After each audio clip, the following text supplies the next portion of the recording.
the Nintendo Prime Podcast, episode 43. Assuming I have the numbers right, I have no idea. I've been trying to get all of our episodes the last few weeks up on the podcast channel, and there's been some weird things happening with YouTube while I do it. But hey, you know what? There's a couple things that really matter at this moment. One is who our special guest is. You guys might see him. He is some version of himself right now. I'm not sure which one. But Mr. Mike Perez, a.k.a. Nintendo Academy, is here. How's it going, buddy? What's up? What's going on? This is the original version of Mike Perez. It's not the... 1, 2, testing. Can you hear me? Yeah. Oh, yeah, I hear you just fine. Okay, good. Yeah, this is not the multiverse version. This is the original version of Mike Perez here. Yeah, you don't want to meet those people. Those other people are crazy. I just got a visit from another version of Mike. This guy is calling himself Prime Mike, and yeah, he's gonna make an appearance pretty soon. So, oh, jeez. Yeah. Is he living on the private island with Nintendo Prime? Because that bastard shows up to my live streams and super chats all the time, and he's just showing off how rich he is out on his private island in the Bahamas. Ugh, that bastard. I'm guessing, yeah, they probably met. Probably. In that case. So everyone, I am your host as always, your moderator, your whatever you like to call me, Nathaniel Rumful Janc. And to my left, your guys is right. Actually, your guys is middle. Yeah. Is Mr. Eric Moore. How's it going? Good. Hello, everybody. So I want to explain to the people why you're here after I told them you wouldn't be. Right. So I was supposed to be gone for work this week. I was gone last week on vacation. This week was supposed to actually be gone for work. I was watching my emails over last week, and the trip got pushed a week. So I will actually be out next week. Hooray, great fun and joy. Great fun, great joy when you're at the Nintendo Prime Podcast. All right. So... Oh, Lord. I'm trying to fix something over here that has to do with advertising our guest, because you guys should really, really go subscribe to Nintendo Academy. You mean kind of like he is underneath him? Creeping in. He's creeping in. I know I got to change that too. Yeah. He's creeping in. He's creeping closer and closer and closer to 10,000 subscribers. And Mike Perez, what happens when you hit 10,000 subscribers? So at 10,000 subscribers, that's our first milestone. We're going to be giving away a Nintendo Switch OLED bundle with Pokemon Special Edition 25 case and a digital download of a game. Whew. Wow. That is a deal. Yeah, I mean, it doesn't end there. At 20 is 2 Switches. At 30 is 3 Switches. At 40 is 4 Switches. At 50 is 5 Switches, and all the way to, infinity. And all the way to infinity. Oh, my Lord. Okay. I'm going to stop at 10. Okay. I was going to say, I'd like to see when you hit infinity, how many OLEDs that actually would be. That's impressive. Yeah, I'm going to stop at 10. And beyond. Yeah. All right. So as we like to start every podcast, we're going to talk about what have we been playing lately. And I'm going to start with Eric, who actually just played something today. I did. I actually been playing some stuff. Oh! So hold up. Stop the press. Wait a second. Everyone get your clip button ready. Clip Eric right now. He actually played video games. I did. When we have a podcast. It's amazing. Right? Wow. I know, right? I'm surprised you even own a system. I actually played the stuff that's relevant to this podcast, too. Holy crap. Wow. Yeah, right? What just blew up? Right? Whoa. My mind is blown. Yeah, right. Okay, I'm going to go fix this for advertising our guest, but you explain. Yeah. So video games. I finished South Park and the Stick of Truth. So that was fun. Yeah, I finished. Are you ready for Fractured Butthole now? Yeah. I'm going to have to look into getting that. Oh, yeah. So, I'll give you access through my account. Nice. Yeah, that could work.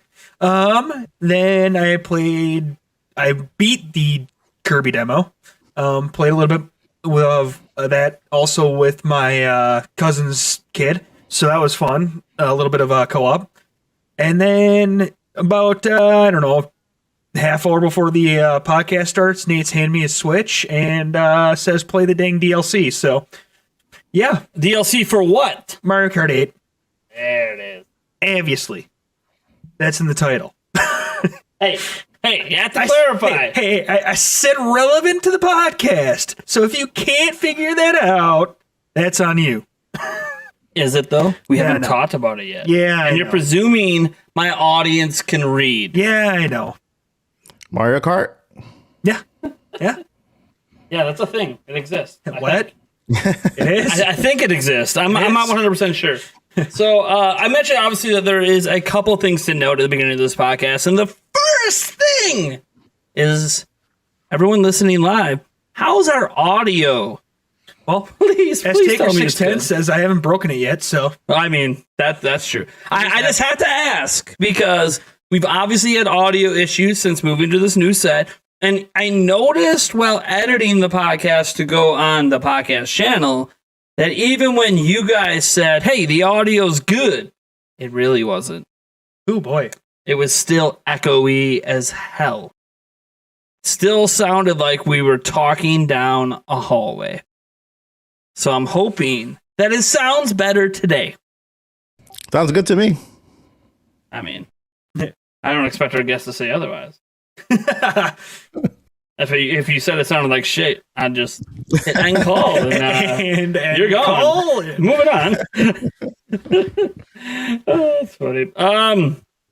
Sorry, I'm trying to get the setup over here. So Mike, or should I just say Nintendo Academy. What have you been playing lately? Damn echo again. So I've been playing. Of course, I did the Kirby Forgotten Land demo.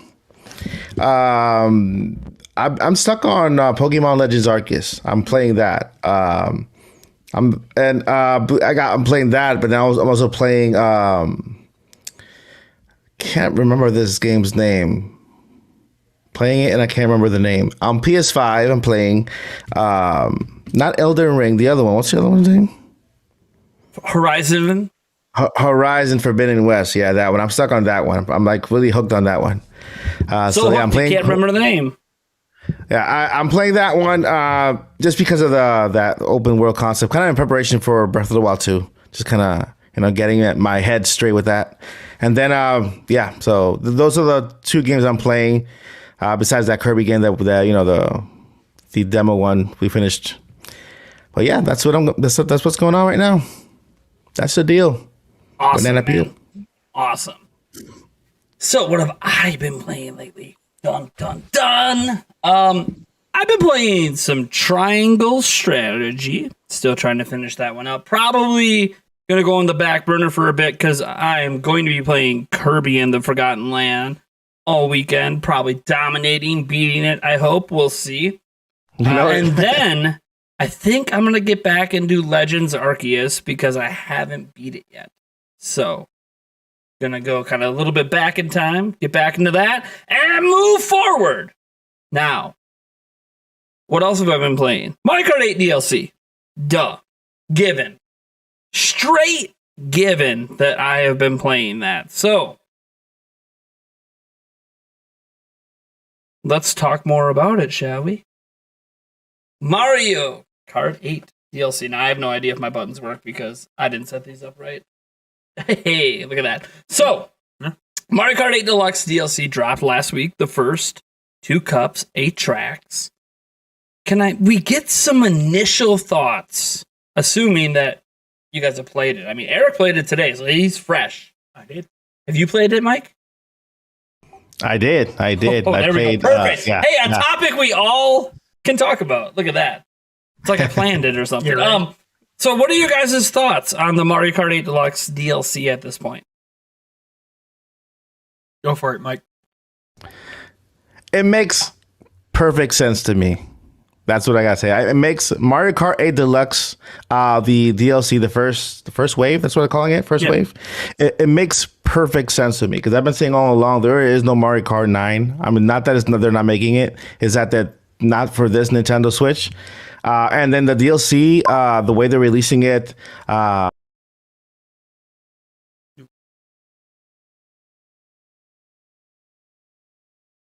Make perfect sense to me because I think I was on mute. I was talking to myself. But the courses, the courses they're releasing make perfect sense to me. Just because what they're doing is extending the life of the game.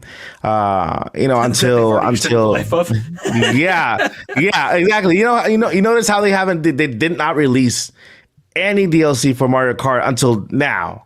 It's like they had this planned already. Mario Kart is a top selling game. What, 40 million copies? And Woo! they 40 did million. not. Yeah, they didn't need to add a DLC then because it was still selling. They're doing it now because they want to extend the life of the game until the end of the life of the console.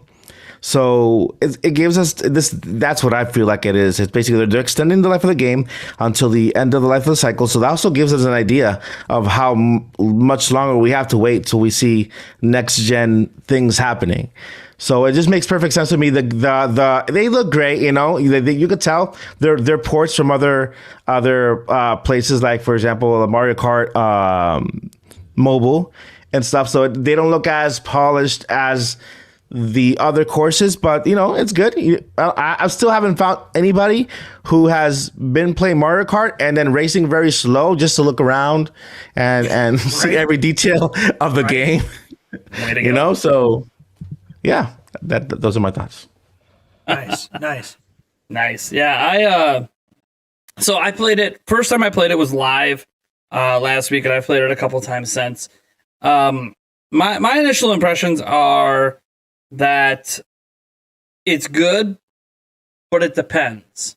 So if you look at the Mario Kart 8 tracks that already exist, whether they're from older games or they're brand new to Mario Kart 8, all of them have seemingly tight turns or a lot of like course obstacles that we have to navigate through. And these tracks that got added, maybe through no fault of their own, because some of them are older tracks, some of them are from Tour. But I have literally played nothing but 200cc, and it literally feels like I'm playing 100cc because the tracks have no obstacles and the turns aren't tight. So you could literally just zip through it like these tracks are nothing, except for two of them. To be clear, the final tracks in each cup add that extra layer of difficulty and are really cool. And I think everyone, enjoys those, from like Coconut Mall to, the Ninja Hideaway. Like those tracks are great. I know some people are upset with the changes to Coconut Mall from the original course where they had real escalators, not like the arrows. And obviously the cars moved towards the end in the original, and they are static in this one. So they definitely made some changes that simplified it a little, or at least made it easier on the player. But the thing is, it depends on what aspect you look at it from. If you're someone who loves racing 200cc and you want the easiest 200cc courses in existence, you just got them. So congratulations. If you just want something that's pretty to look at and you want to drive slow at 50cc, cool, you got that too. But if you care about it being challenging, I feel like that's where it's lacking. The DLC courses added so far are the easiest courses, bar none, in the entire Mario Kart 8. And that's there was 48, so now I added 16 more. So what is that, 50, 64 courses now? Yeah, something like that. And these are the easiest by far. It's not even close. Maybe you could argue that the Baby Toad Speedway or whatever, where you go around 8 times, is technically the easiest. Yeah. But the problem is that course is intended to be that way, so it's actually extremely chaotic because there's so many items, because there's so many, the loops are so quick. Mm-hmm. So it doesn't have the obstacles, but it has the chaos involved with it's such a short track and there's items flying everywhere. So like that is what makes that track chaotic and fun. But I feel like these are bar none the easiest tracks in the game. And so it all kind of depends on, do you like that ease or do you want more of a challenge? If you're used to the challenge that made as an example, some people will say 200cc is no fun in the original 48 tracks. In fact, every time we do 200cc with our Mario Kart 8 Deluxe tournaments, people get kind of mad because some people hate it because they lose control. They don't realize that you could just not accelerate all the time. Like that's a thing in the game. You could also use your brake. Those are options while you're racing, guys. Wait, Just so you're aware, when you're playing 200cc, yes, you can't just hold down A the whole time. And yes, you can use your brake. Both are required in 200cc. I know. It's almost like NASCAR racers never touch their brake ever, right? Ever. They never slow down or try to cut turns. None of that ever happens. So like, yeah, what 200cc did is it made it so because even at 150cc, you can pretty much just hold A the whole time and be fine. But 200cc, you can't. You actually have to have, what do they call that again? All right, skill? I think that's the thing they tried to add to Mario Kart 200cc. So, like, these courses don't have skill for 200cc, which means they don't have skill for any of the 50, 100, or 150cc either. So, for me personally, it's fun for a quick romp, but now I don't even want to play them because they're not hard. But I know when you play online, everyone's going to pick them because they're new and they're fresh and everyone wants to play them. And some people then buy the DLC or have the expansion pack, so they want to play them for free. And I get that. And I get that some of them are good. Ninja Highway, legitimately a good track. That one's a good one. At least when it comes to challenge. I think that's why I've actually seen a lot of polls at various YouTubers that have put up over what their favorite tracks are. And I think Ninja Highway takes the cake every single time. And I know why. Because multiple paths, hidden paths. It's a classic Mario Kart course. There's hidden paths everywhere. Lots of challenge. You're driving on rooftops. It's fun. It's different. So I don't know. Eric, I'm going to throw it to you because I'm kind of torn on, like, do I like that it's easier or do I wish it was as challenging as the rest of the game? And maybe my take is wrong. Maybe you guys think I'm just an idiot. I want to know. Eric, your thoughts? I actually, you know me, I was a Mario Kart 64, and that's pretty much it. It to me, it felt more like I was back actually playing Mario Kart, even though it was 200cc. To me, I kind of almost liked that slight ease, just because to me it felt more like Mario Kart from way back when I was used to playing it constantly. So I mean, I like the tracks. I thought they were great. I thought it was fun. It actually makes me want to possibly think about getting the game. Possibly. Yeah. I think possibly. Maybe the next wave might actually push. Come on, Eric. Possibly. Eric, it's the greatest Mario Kart game to ever exist. It's more deluxe. 40 million. And I mean, God, we're only the tip of the iceberg with the DLC. Oh, I know. So much more coming. Oh, I know.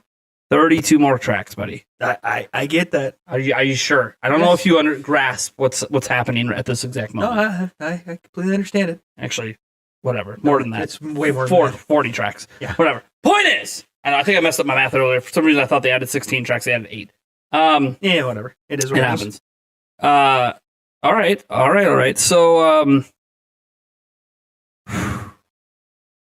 is this DLC better than any of the tracks that are currently in the game? Or would you, like, there's a lot of cups, okay? So I'm not going to be like, oh, let's rank all the cups. Like, that's going to be a little ridiculous to try to go through and rank all the cups right now. Even though I have the game right in front of me, you can look at it quick. But, like, do you find yourself preferring, like, I feel like you were preferring the DLC over the tracks that you've played before.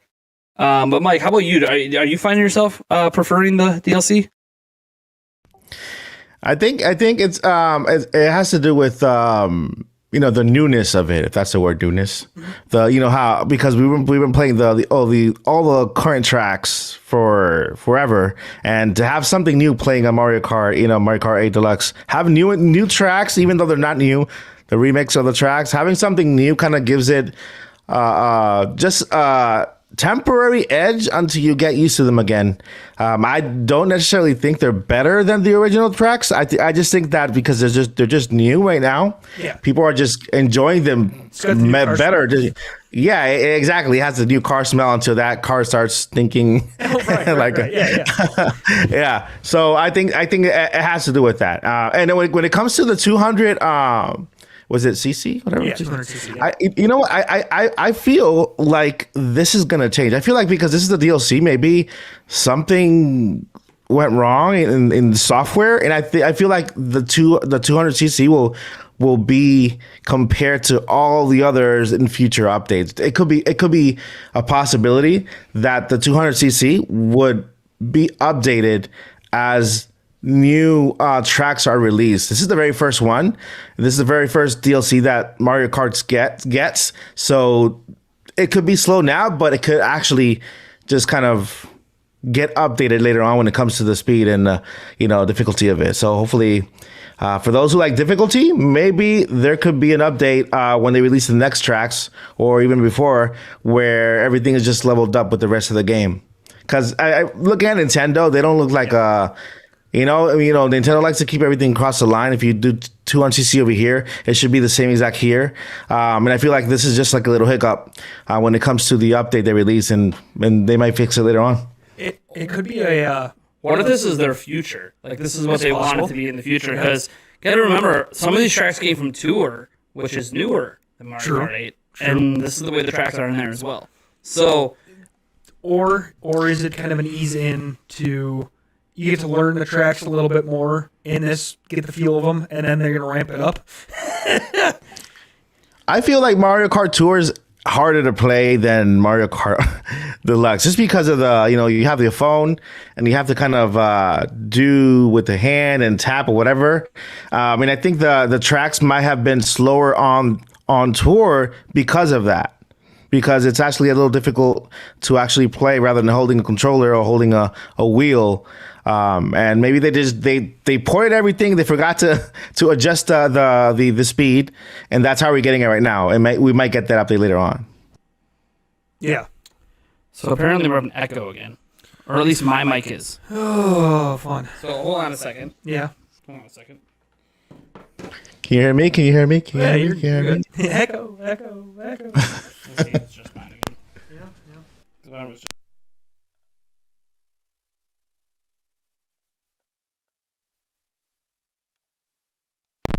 All right. Is it just that port? Is it just the mic port? How do I sound? What do you mean mic port? I have nothing to do with this. We're porting mic into it. Right? Yeah. Oh, Lord. How we sounding? Okay, flip me back. All right, how are we doing on this one now? Different port.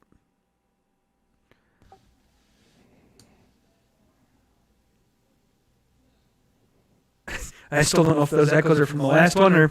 Oh, I might catch both echo. Fun. Okay. It's like that meme. Everything is fine and the house is on fire. House is on fire. No, I don't think so. We don't sound this way. We don't sound echoey at all to you, do we? Mike? Mike, are we clear to you?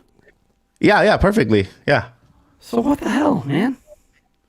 How can a guest hear us clear, but the chat can't? What the hell? Because All right, Discord. I'm Mike Perez, Nintendo Academy. Here, I'm gonna go back to the way I had it, but Yeah. that's where this goes through. Says Nate, you sound like you're talking through a ventilator. You okay? Is everything okay? Yeah, we're good. It sounds like we have a Bane mask on. Okay. Okay. Yeah, okay. I don't know. Yeah. Echo? Huh? What do we got? Maybe. Mike, do we still sound First good? off, Mike, can you hear me? Yes, sir. Okay. Is it sounding just as good as before? And again, And again, It sounds the sounds same. fine. I don't. Okay. So do you guys? So how's it sounded to you guys? We literally just went back to how I had it set up before the echo. It's funny too. We had no echo last week when Eric wasn't here. I quit. I'm done. Sound like you're talking to a fan. Okay. It says here, Perez sounds great, but Nate and Eric sound like they're getting jump started. We're so big jump started. Got better. Still echo. Oh Lord.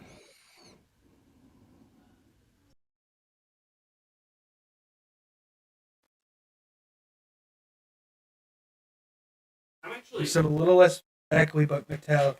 But okay. Oh boy. Okay. Great fun and joy.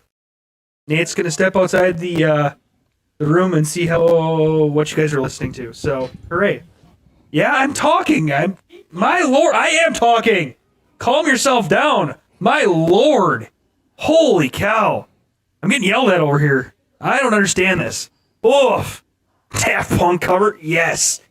Yeah. My lord. Yeah, Eric. Yeah, no, it's not robotic. I know what it is. You Okay. sound like a Daft Punk band cover. Pretty grainy, echoey giveaway. Hearing us from So our it sounds headphones? like a robot. No. Remember how when I had it here ourselves? Yeah. Yeah. You're hearing it twice. Okay. So turn off our So, headphones that's for. on. We're not Okay. moving. Yeah, I know. Okay. Stop. Hey. Talking. Okay. Is any better? Hello. Echo giveaway. What? Hello. No, I don't know if it's because the two mics. It might be, but well, three mics with Mike here, but I don't know. Maybe I hear nothing. you hear nothing. Oh boy, I'm a human Tesla coiler. Oh boy, static sound and some crackling. Great, hooray! La la la la la. Just wasting time to hopefully Nate figures out what's going on. Question mark. Hello? His mic is turned off, so it has nothing to do with that. Great. Fun. Right. So while Nate works the mic, how's everybody in the chat doing? Yeah, right. How is Chad doing? Sound as bad as it did with Play Wrestling, but Yeah. it's not good. Yeah. How? Only thing I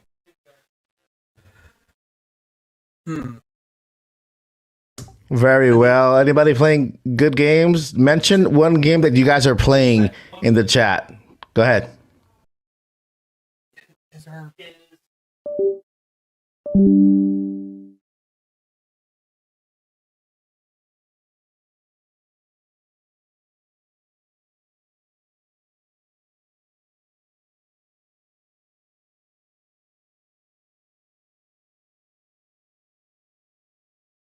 My favorite Switch game is Breath of the Wild. My favorite overall game is Breath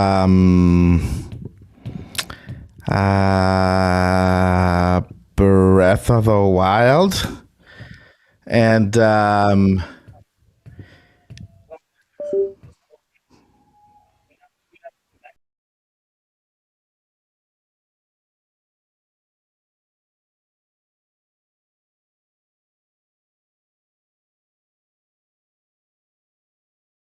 Emblem Warriors is an awesome game on Switch.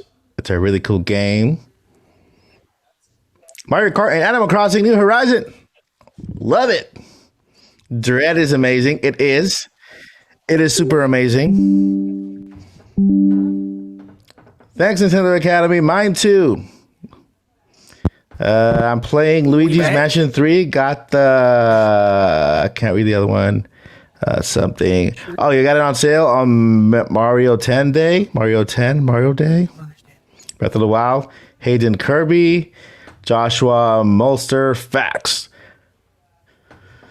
Rune Factory is 5 is cool. All right, I gotta talk again. I'm thinking of Hopefully it's getting better. Elden Ring. I'm just still Question mark? not decided yet, but I'm still playing. Still any playing Mike, can 3 you games right now. I'm trying to get over don't think you Legends can Arceus first, No, fun. so that I can do the review for that. But I'm on like a collecting junkie, so I have to actually finish the entire thing before I even pass it. Yep. I can't just play the game and I can't just play the game and pass it. I have to actually collect everything within the game. That's why with Breath of the Wild, I played it 3 times. One time I actually passed it very quick because I wanted to see the ending. The second time I did it like an exploring thingy, and then I got tired and I passed it. And then this time around, I completed all the shrines and got everything within the game because I wanted to actually complete the entire thing. So I played the game like 3 times.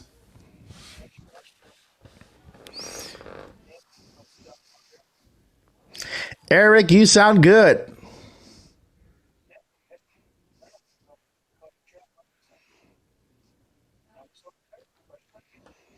I started playing Luigi's Mansion back when it came out, and then I kind of stopped halfway, so I have to go back and finish it.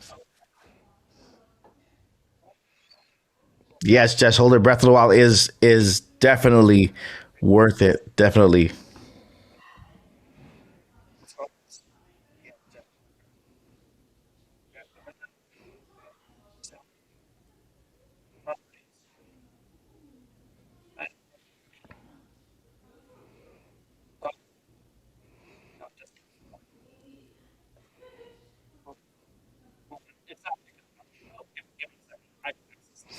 So while Nate and Eric work on their mics, I'm gonna tell you my little beard story to keep you guys entertained. Good call. Good call, Mike. And Yeah, can you hear us all now? so here's my little beard right here. I don't know. You can tell it's not real. Nate, how is sounding out there? Mike, sorry to interrupt your beard story if you can hear us. Go ahead. We're just Nate's trying to test a couple other things here, so hopefully things are sounding better. All right, let's see Still here. robotic, fantastic. Never mind, that's not it then. Not the equipment. Okay, fantastic. Okay. All right. So yeah. So basically, I'm wearing a fake beard here, because I had an accident shaving. My wife doesn't like to see me without a beard, so I made a bet that I will keep it until it grows back. So I was kind of like and I kind of shaved my entire beard off. So literally no beard under this.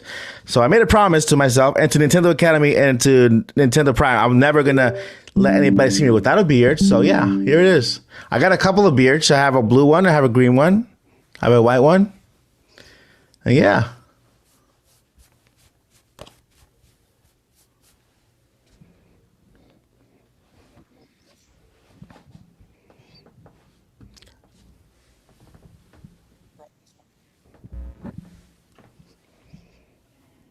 Talking in this one, seeing how this one sounds. Hopefully the lav mic is a little better. Not sure if that's going to be better or not, but hopefully. Audio menace. Whee! Oh, okay. Hopefully this is better. Is this any better? No? The beard it's game something in strong. settings.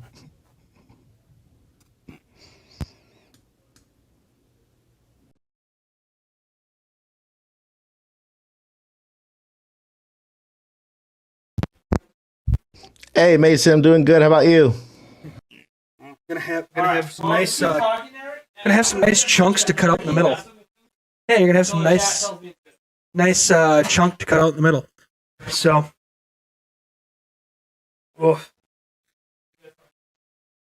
talk about things. Like what things?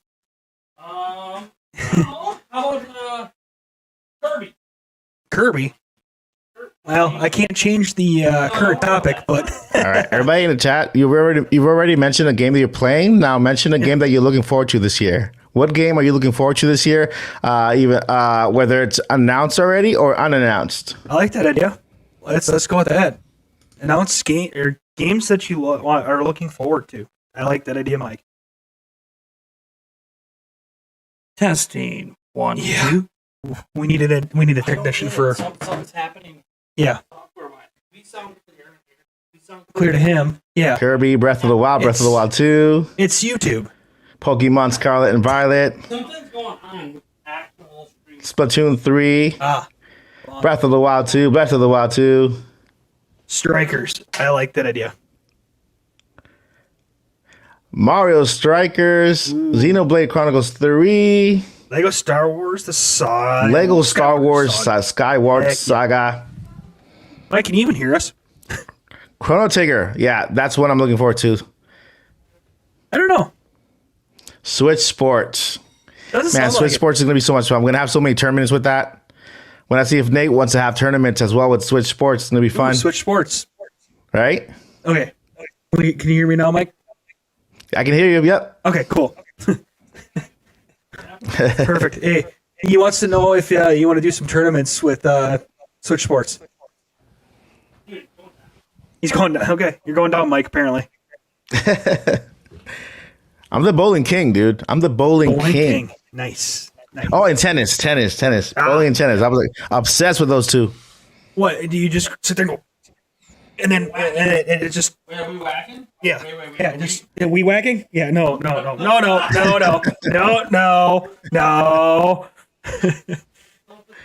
Yes. No, dude. I actually, if we have the turn for tennis, I'm actually gonna wear the gear, that headband, the t-shirt, the gear. polo t-shirt, the shorts. Yeah, I'll buddy. buy that turn, the little tennis racket for the. Do they have it for the Switch? I'm not sure. I'm pretty sure they're gonna have it for the Switch now after this game The one releases. surprised me. Yep. Hogwarts Legacy. Yeah, that's a surprise. That's coming to the Switch. I am extremely curious to see how they do that because that game is huge.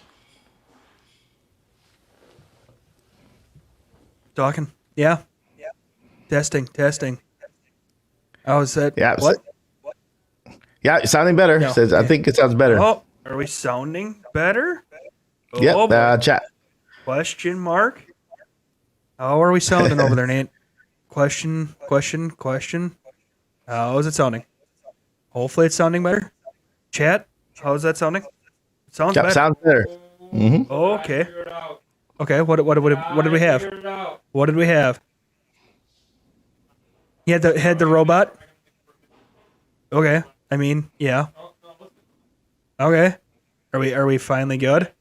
Did we finally figure out the Mike, can you hear us? I can hear you. I can hear you. Okay, he can hear us. Wait a second. Nice. Hold up. Louder. Louder. Still too low. Can I go louder? Yeah. Eric's mic is perfect. on. Nate's mic a little louder. Oh, Hold no, on, I mean, hold on. Oh, Nate I was wasn't way off over here. Hey. Nate was way off. Are we good? In the distance. Am I sounding Oh, good? perfect. Yeah. There you go. No, I know we sound good to you, Mike. Crowd, are we good? I think I figured out what it was. That's been the problem this whole time. It doesn't make any sense, of course. Why would it? Well, whatever. Things don't have to good, make sense. good, We're good? good. Oh. Wait a second. Hold The on. audio finally, for the first time on the new set. Wait. Do we have perfect audio? This is a Perfect monumental. audio. This is a monumental point in this podcast on the new set. The very first time the audio is actually working correctly. Fine. And an honor. And as our good friend Eric in chat did. Well, Oh, the dab! He did it! wait, hold up. Yeah. We can turn Eric up. Eric did Yeah. the dab. I did. He dabbed. I dabbed. And yes, folks, because of all this stress, shots are definitely on for super chat. I'm Wait, just do you letting have know the right alcohol now. here? The alcohol's over there. Well, Grab it okay, if the fine, super chat's fine. rolling. Yep. I'm going to need it. So for those who are curious what happened, and this has been an issue with the podcast every time we've done it on the set, even when it was just me and Eric, even when it was just me, the audio wasn't quite right. And I couldn't figure out what it was because it sounds good when I record from these microphones. It always sounds good to the guest. What's going on? Is it the equipment? Is it this? Is it that?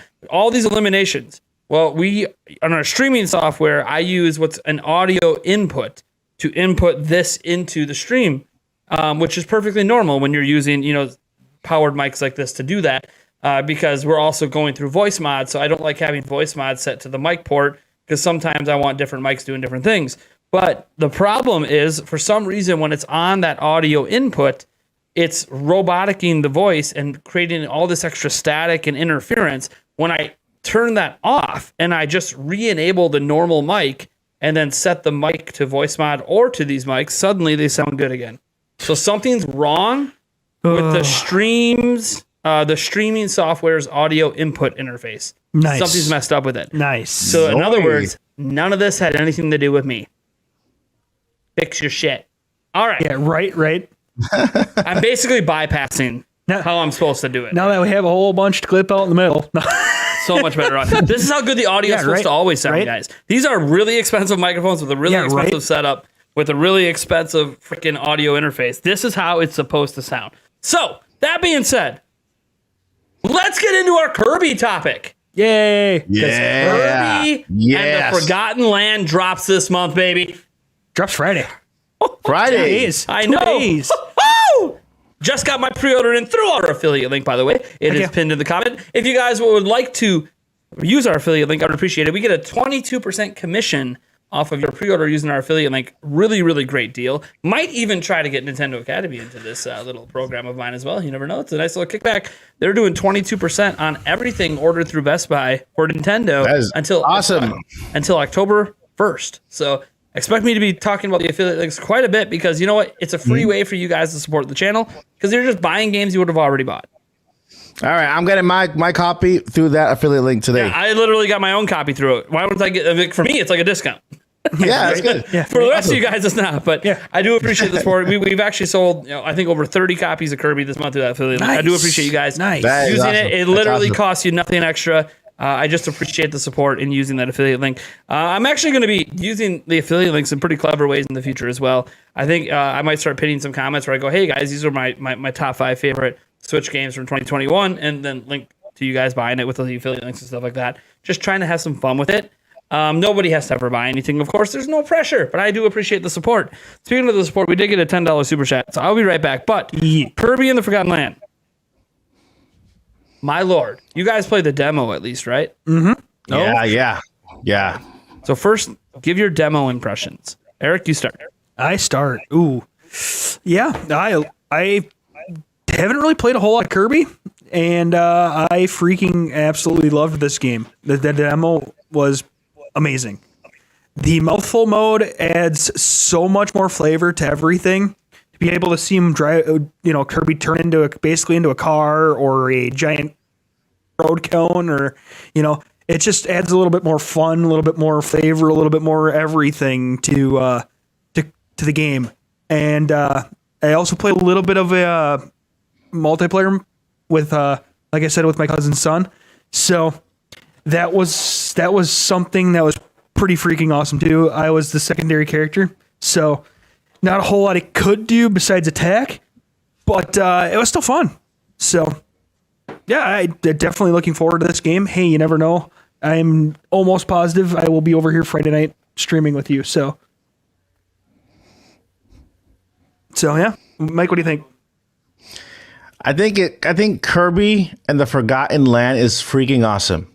It's okay. I want to tell you, I want to confess something to you guys, everybody here in the chat, and to Nate and to Eric. Confession time. I have never finished a Kirby game. Fair enough. Okay? I don't think I have either. Never finished a Kirby game. This is the first game of Kirby that I ever wanted to finish. And I feel bad saying that because, you guys know the story about how Kirby, how Kirby was Kirby, right? Kirby is that lawyer who won that case for Nintendo to allow them to keep Donkey Kong on that lawsuit by Universal. And then Kirby was born. And then, Kirby means a lot to Nintendo. And then and it's indestructible. Yeah, for me not to finish the game of Kirby, I feel bad. But this one, I'm so excited. I've always been a person that I like Nintendo 64 because of the Mario 64, the multicam game, like open kind of concept game. Side scrolling games for me are not that since Mario 1 is the very first Mario was my good game. That's the only side scrolling Mario I like to play. Everything else I like 3D Mario. 3D versions of Mario, and then them making Kirby 3D, and man, the game looks amazing. It plays amazing. It's so much fun. I love that it's not incredibly difficult, but it's the right amount of difficult for you to have fun and enjoy the game. The soundtrack, oh my god, the soundtrack sounds amazing. It looks beautiful. But yeah, I mean, I can't wait for Friday because I need to. I'm going to go ahead and play this game like crazy. And I'm a points freak, guys. I'm a points freak. I realize that there are points, there are coins, right? There are coins and there are stars, and then you use these coins and stars to purchase abilities. You can upgrade your abilities and stuff. Yeah, exactly. Yeah, so I know that when I start from finish, I'm gonna want to have all the abilities, collect all the coins.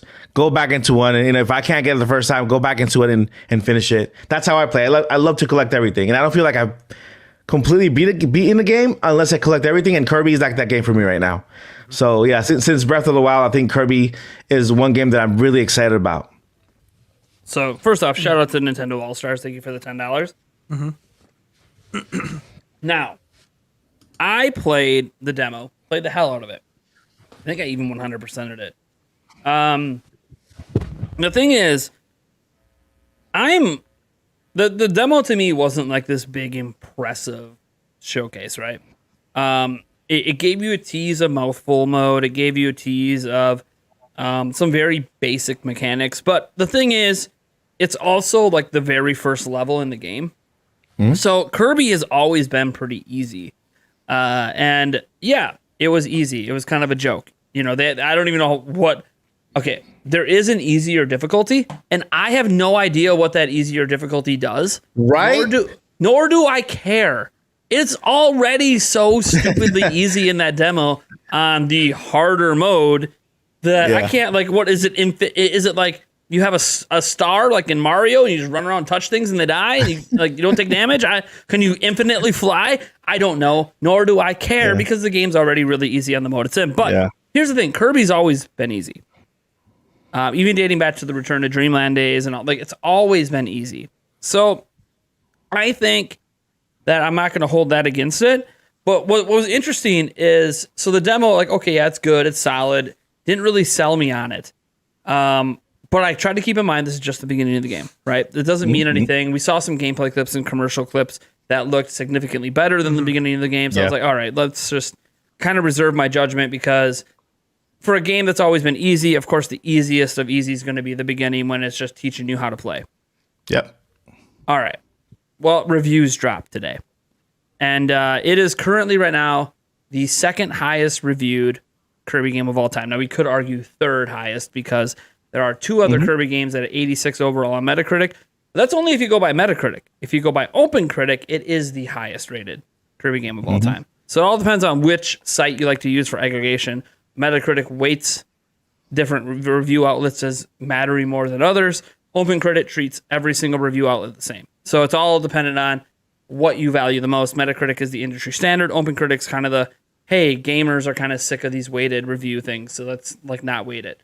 And you could argue that there's inherent value in value in not doing it. Like, should a Nintendo Life love them, but they're a Nintendo-based place, highly likely to give a higher review to Nintendo games. Should you weight that as much as, say, Game Informer's review? I have no idea. So that's why some people think Metacritic is actually right to like maybe weight certain outlets a little less for certain games and weight other outlets more.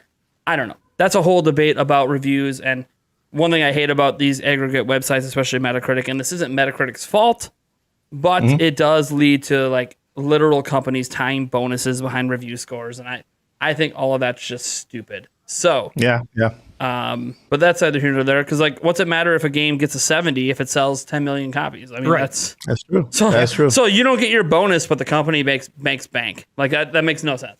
Right? It should be based on game revenue alone. It shouldn't be based on or game sales or something. It shouldn't be based on arbitrary independent reviews, but that's neither here nor there.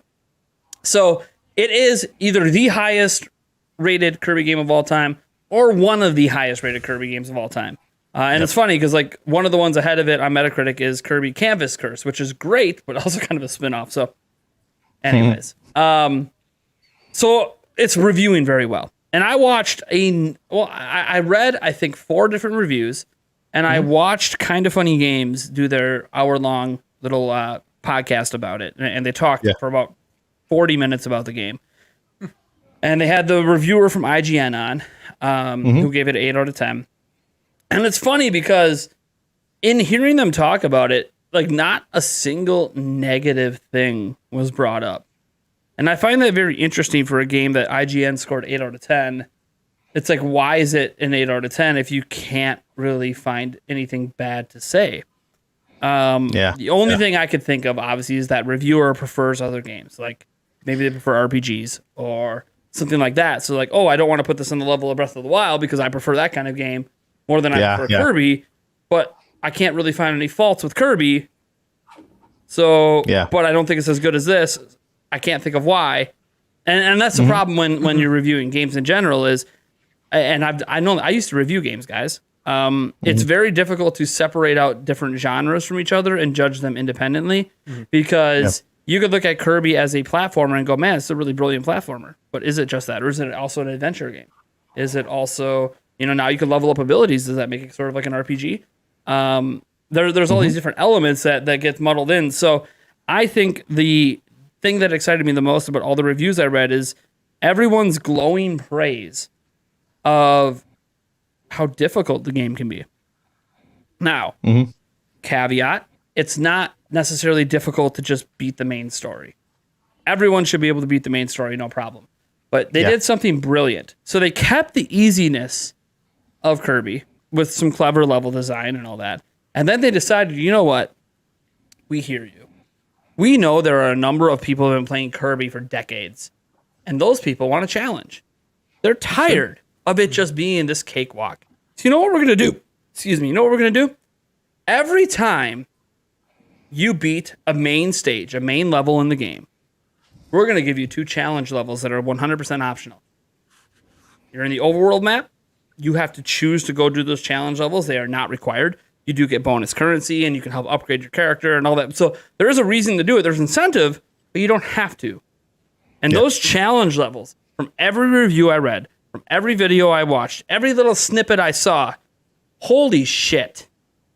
This is like Kirby to the extreme. Like, you guys remember some of the challenging things you used to be able to do, like break the target back in like Smash Bros? Right? Like how challenging it can be sometimes. So, like, you got to beat the timer and get all the targets. And it's like that. There's a timer. So you could just beat the level, but then there's a bonus if you beat it before this arbitrary timer they put up. So you want to beat the time to get the best score. And they do all these really clever, unique challenges. And all of them are based around like a single move or a single mouthful move or a single power up. But they take that power up to a level the rest of the game doesn't. Creating all these unique puzzles. It's kind of like shrines in Zelda, but cranked up to like 15. And that's awesome. Like, that to me is like, look, we're giving you the ease. Everyone should be able to beat this game. Whether you're 5 years old or 50 years old, you should be able to beat the game. But if you want challenge, we have it for you if you want it. And I love that. I also love that while it's not, open world Kirby, because it is level based, they created a map that you could just kind of free flow, fly around on a star and select what you want to do. And I know that's just dumb. You could just have that all in a sub menu, but they didn't. They made it look cool. They made it feel cool. Transitions, cutscenes, cutting away, going in and out of buildings. There is so much inherent detail just on those little quick splash screens that are up for like a second and a half. There's a level of care with this game I don't remember seeing in any Kirby game before. I got a feeling, can't say it for sure till I play and beat it, that this is going to be the greatest Kirby game I've ever experienced in my life. And to me, that's impressive. In 2022, so far, in my honest opinion, we've gotten the greatest Pokemon game of all time already. Maybe Scarlet and Violet passes it. We'll see. Yep. Maybe the greatest Kirby game of all time. Potentially the greatest Zelda game, if that comes out. Maybe the greatest Splatoon game. We'll see with Splatoon 3. We are in the midst. I mean, we're about to get the best Xenoblade game? Best Bayonetta? We are in the midst of an amazing 2022. And if this Kirby game holds up, like the reviews are making me hyped, ho-ho! Yeah, Yeah, baby! Yeah. Yeah! Yeah, to follow up with that, the reason why they gave it an 8.5 or the score like that, and not an actual 9 or a 10, is because of that. It's because of this year. Out of every year, this year is packed. Plus, this Elden year Ring is fresh on a lot of their minds too. Yeah, exactly. We gotta be honest about that. Across the board for PlayStation, Xbox, and Xbox is a little behind. Everything. Or are they ahead? They had Halo Infinite. That's true, but I've heard a lot of issues. I've been playing Halo Infinite, and I've been getting a lot of issues online. Ouch. All out. But Microsoft, get your shit together, Right. But yeah, it's just a year. This is a crazy, crazy year for game releases, and I blame it on 2020 just because we didn't have a good year 2020, a lot of delays, and I feel like they're just rewarding us now with 2022, from January all the way to December, and I feel like that's why they gave it a 8.5. I mean, I saw a whole bunch of other reviews where Game Informer gave it a 9 out of 10. Let's see here. I'm not gonna mention the Nintendo dedicated ones. Game Radar 4.5 out of 5. Eurogamer 10 out of 10. Destructoid 9.5 out of 10. Baby, yeah.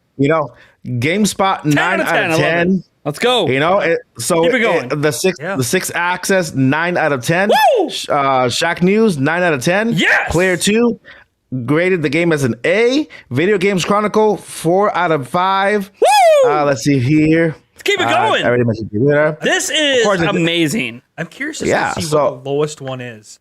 I'm sure it was like a 5. What is the lowest one? Yeah. The lowest one is Game Radar 4.5 out of 5. So that's basically a 9 out of 10. That's actually higher than a 4 out of 5. So the lowest would be a 4 out of 5 then. So an 8. Yeah, 4 to 5. See, yeah, exactly. Yeah, there you go. Okay. So the lowest is an 8 out of 10. You're not seeing anything lower than that? Nothing lower than that. Nothing lower than that. And I have a whole bunch of. How about that, Kirby? Get you some. How about them Kirby's? Wait. Suck down that Switch. Give me mouthful mode up. There we go. Go all over my Switch and start walking it down. Let me see the power of Switch, baby. Yeah. This is 2022. The platform people keep telling me needs to be replaced. That's not powerful enough. That can't get good games. I'm telling you. I keep saying it. I keep saying does not make good games. Good games make good games. Let's go. Exactly. I keep saying it. Nintendo has something that no other console has, and is their IPs, and they know how to make games. They take their time with their games. Sure. They put their love into the games. They don't rush out games like other games in the that we've seen rushed out with so much hype just to fall on their butts. That was one thing that got praised up by many people. Is it's a complete game at launch. Yeah. No one came across any bugs while reviewing. There was no day one patch needed to fix anything. It was literally Nintendo being like, hey, you know what? We remember how to make complete games when you buy them at launch. Just so you're aware. This is how gaming used to be. We didn't forget. Please buy our game. Right. Ooh, there was, but not the 712 is trying to correct you. There was a review for 65 out of 100 on Metacritic. So there was a pretty low review out there. Okay, for Metacritic. Yeah, I'm actually curious what that low review said. Eric, you can look it up. Eric's going to look up that low review. I'm actually curious because I'll say this. Look, there are people that are going to review a game, and this is true of any game, by the way, where they just don't like the genre it's in, right? I don't like platformers. So why review a Kirby game? It makes no sense. Right. Exactly. How can you objectively give us an opinion on Kirby? Unless you're coming from the viewpoint of, hey, as someone who doesn't like platforms, how do I think about this game? But in that case, I don't know if your review should count towards a review score because you're not really reviewing it for the people interested in playing it. You're reviewing it for people that aren't interested in playing it. Should you be interested? But of course, that's not how the world works. You work for some outlet. You get it published. Your score gets counted. So we'll see what the negatives say on that. But, dude, this game, I'm telling you guys.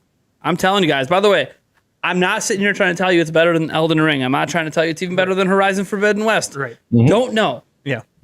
Haven't played those games yet. Plan to play them later this year. But All right. Yeah. Found What do it. we got? What do we got? Eric's found Also it. gonna update. It's 1 day, 2 hour, and 38 minutes away. Whoa! Exact time. All right. All we right, got? Let's see what we got here. Technically, probably a little sooner. Sometimes they let you play the digital right. version at like 9 p.m. the day before. Yeah. Okay, so there's 270s and a 65. What's 65 looks like it's the lowest. All right, what's it say? What do we got? At any rate, what's here is fun, and it's Nintendo, and there's co-op for families or friends, but it's all just so incredibly light on. Okay, and I say that with the full appreciation and love of likes of Super Mario Odyssey and Luigi's Mansion 3 and Yoshi's Crafted World. There's no challenge outside of 100% collection of items, and in beating Treasure Road times, the rest is simply a cakewalk. And unfortunately, all the bad doggo a wolf phase in the game can't make me think otherwise. So in other words, Okay. he just wants It's a more just challenging game. Super easy game. So basically, Apparently he hasn't played Kirby. Well, one, yeah, he clearly hasn't played Kirby games if he expected it to be hard. Two, it sounds like, look, I had a really good time, but it's not challenging to me, which I think that's an opinion many people might have. Mm-hmm. But Kirby games aren't meant to be challenging. I think what happens is we all have personal preferences, right? For the games we like, how challenging we want them to be. We all know you want a challenging game. You play something like Dark Souls. You play Elden Ring. You want really, really super clever platforming. Play Celeste, right? Like there are these really challenging things that like Mario's sort of the mid range, right? It's can be challenging, but it's not to the level of Celeste. But it's obviously significantly more challenging than something like Kirby. It's that middle ground, right? You want a super hard, dark RPG action adventure game. You play something like The Witcher. But you want something that's lighter, a bit more airy, a bit more fun, a bit easier. You play something like Breath of the Wild. So I feel like there's like this wide range in different genres.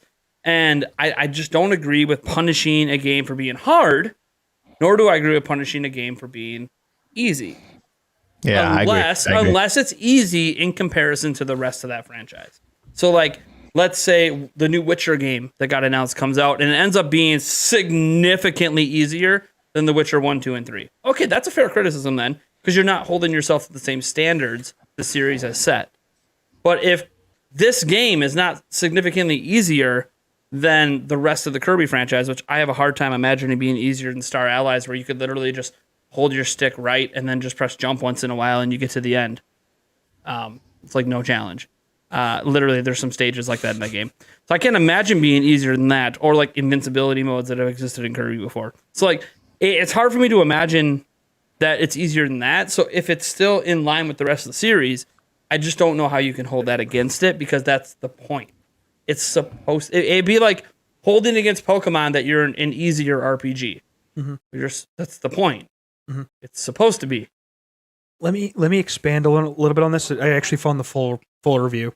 So, clearly again questioning if they've actually played other Kirby games, but here we go. Clearly what they actually liked was Kirby is always a fun character to control. Some clever ideas amidst some of the game's stages. Sorry, a fair bit of replayability for completionists and local co-op play. What they didn't like, it was simply too easy. Visual step back from other Nintendo Switch titles, which I don't understand what they were seeing, because when you came around the corner and walked out into that the world, yeah, I thought it looked freaking astonishing. Like, okay, maybe it's a step back from Odyssey, maybe, but it's also not that. It's not as open and as free. Like, you need to compare it to something more similar, like Mario 3D World, Yeah, something like that. Like, I don't know, but so yeah, Okay. a visual step back from other Nintendo Switch titles. Have they played Xenoblade Chronicles 2 and Fire Emblem Three Houses? Right. I'm just curious. Maybe Those ones don't necessarily look very good. maybe too old school in its structure, and the game's Because it goes by levels? and the game's soundtrack can be very quickly become grating. So you didn't like the soundtrack. See, I heard the opposite. A lot of people praise the sound. I can't comment on it yet. I haven't played it, but I heard a lot of people praise the soundtrack. Yeah, I agree. I think this review, the review to me, it doesn't sound too credible in a way that the person knows what they're talking about in the game genre, that they played the previous games of Kirby and the difficulty. Well, by the way, as I said, you don't need to have history with the franchise or even like platformers to review.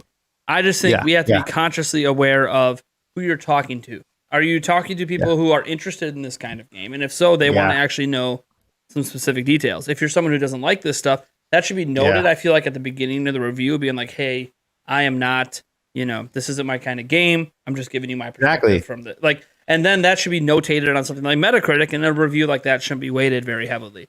That's my opinion, by the way, and I'm not saying this as some sort of Nintendo fanboy. I feel this way about any game, and we're not in any way. And we're not in any way. I've seen negative reviews of Elden Ring from people who basically just said it's too hard, and I'm like, then you've never played a FromSoft game. You probably shouldn't have your review weighted super heavily if you're not into difficult games, because difficult games are okay to exist. And Elden Ring is, according to most that have a high experience, easier than a lot of other FromSoft games. So they already toned it down for an open world. So I'm in no way, shape, or form bad. Shout out, by the way, to the 8th Arc. Thank you so much for the $10 AU. He wanted to note that he did that $10 specifically so Eric can buy a beard that's on the level of me and Mike. Now, I want to be clear. You literally can buy Mike's beard. That's very true. Just to be clear. It comes in different colors. This is almost natural. It's got $5 worth of color in it, so it looks even. But this is the real thickness. This is all real hair. Eric, now, he can grow. It's patchy as hell. Yes. And he's had one on this show before. Oh, yeah. Yeah. And if he lets it grow for like a year, it actually kind of almost looks like a real beard. It's crazy. Yeah. Because like the patches get filled in by the other stuff going over it. But I like babyface Eric. Seriously, he every time I look at him, I'm like, dude, are we back in high school? Yeah, right. God damn. Oh, boy. God damn. You made a catch earlier today. It reminded us of roller chair ball. Yeah, I know, right? Back in the day, which probably why is like a football game you play on office chairs, throwing a bald t-shirt around. It sounds dumb, but it's actually a lot of fun. Child-size t-shirt. Child-size t-shirts. Right, gotta be right there. Taker 610 also did a $2 saying Kirby in the Lands Between. So like I want to go like excitement level for Kirby, because I want to be honest, I've played a lot of Kirby games over the years. I'm usually not that excited for them. They're fun to play with my kids when they have co-op and stuff, because they're on the easier side. And it's kind of like when people were kind of attacking Yoshi's Crafted World. I actually reviewed Yoshi's Crafted World on my channel and kind of gave it a pretty good score. I don't remember what the exact one was, but I think it was an 8 or higher. And I said, hey, look, you got to look at this for what it is. It's intended to be a game played by families, play with your kids, and it's fantastic at that. So why would I dock it? Because it's not what I want it to be. And that's the way I am with every game I play. I don't knock a game for not being what I want if what's there is still quality, even if it's not qualities that I personally enjoy. Like, I'm not going to knock Breath of the Wild because it doesn't have dungeons because I want dungeons. Okay, fine. That wasn't the point of the game. Knock it for the point of the game rather than what you wish it was instead. At least that's how I view it, and it's totally fine that other people view it the other way. So to me, my excitement levels for Kirby, after playing the demo, I was at about a 7. I'm like, okay, I'm still looking forward to it, but the whole game's going to be this way. It's going to kind of be a quick romp. I'm done in one night, and we call it a day, and we forget about it. But after reading the reviews, after seeing additional footage, after hearing what seasoned gamers have had to say about it, ones I trust, even like Greg Miller and Tim Geddes and the rest, even the Easy Allies crew. You know what? I think I'm at a 12 out of 10 right now. Yeah, it ain't Breath of the Wild 2 levels. Breath of the Wild 2 is like 100 out of 10. Well, yeah, of course, but the thing is that, and it makes sense because I feel like those reviews you just mentioned are actually reviewing the game how it's supposed to be reviewed. Just like you said, it's a game to be played with your kids, with your family members. It's not a game to be compared with Breath of the Wild at all. It's its own category with 3D Mario All Stars, and games like that. I think in a chat somebody put it perfectly. I think let me go find that. Felicia Fee and somebody else here said something really. TB Holder said that the game it's a game. It's a game compared to Animal Crossing New Horizons. It's not supposed to be incredibly difficult because it's targeted at families with children, with children and at the general population rather than just one person who likes RPGs, or one person who likes shooters, or one person who likes this. It's targeted at the general population. So you have to. It's like they taught me in school when I was talking speech. You have to talk at an 8th grade level so that everybody can understand. You can't really, speak at a doctorate level, because then those who are not doctors are not going to understand you. You can't really speak to kindergartners because all the published reports by the CDC on COVID-19 and how nobody understands it, including some exactly. doctors read it and they're like, I don't understand this language, and they're doctors. They're supposed to know. Yeah. Exactly. So basically, that's how I feel like the good reviewers who gave it great reviews are reviewing this game as. They're not really thinking about Breath of the Wild when they review this game. This low reviewer, the one thing that came to my mind and the thing that caught to my attention is that it doesn't compare to other Nintendo releases. You know what I mean? Like, so they're comparing it with Breath of the Wild. They're comparing it with Pokemon Legends Arceus. Yeah, they're comparing it with all these games, which really there's no comparison to the last Kirby game. Mm-hmm. Exactly. Yeah. Exactly. And how about that? Because he probably didn't play it, so he so he can't compare. Maybe he can't draw. Yeah. He wouldn't realize that this is actually a massive leap forward from Star Allies. But I mean, it requires you actually played Star Allies. Any of the other Kirby games? I mean, you can even argue like, okay, fine. You can also compare to Yoshi games, because Yoshi and Kirby over the years have sort of become sort of the same sort of thing with different characters. But yeah, I'm excited, man. I don't think I could be more excited for a Kirby game than I am right now. And I literally want it to be Friday night already, because here's the thing. We got physical copies coming. Eric's picking them up for both of us. He's coming over. Yeah. We're doing co-op mode Friday night. Oh, yeah. We're gonna get as far into the game as we can, do all the challenges as we can. Mm-hmm. We're gonna kick some ass, guys, and who knows? Maybe we're pro. Take some names. And we take some damn names and we beat the game. Maybe. If we pull that off in 1 4-hour stream, hell yeah. Or if it's actually a 10-hour gameplay. Yeah. If it's really, really close, I'll text Yulia and be like, honey, I'm sorry when you come home if we're still playing Kirby. It's that good, damn it. It's that good. It is. Pull an all-nighter. Yeah.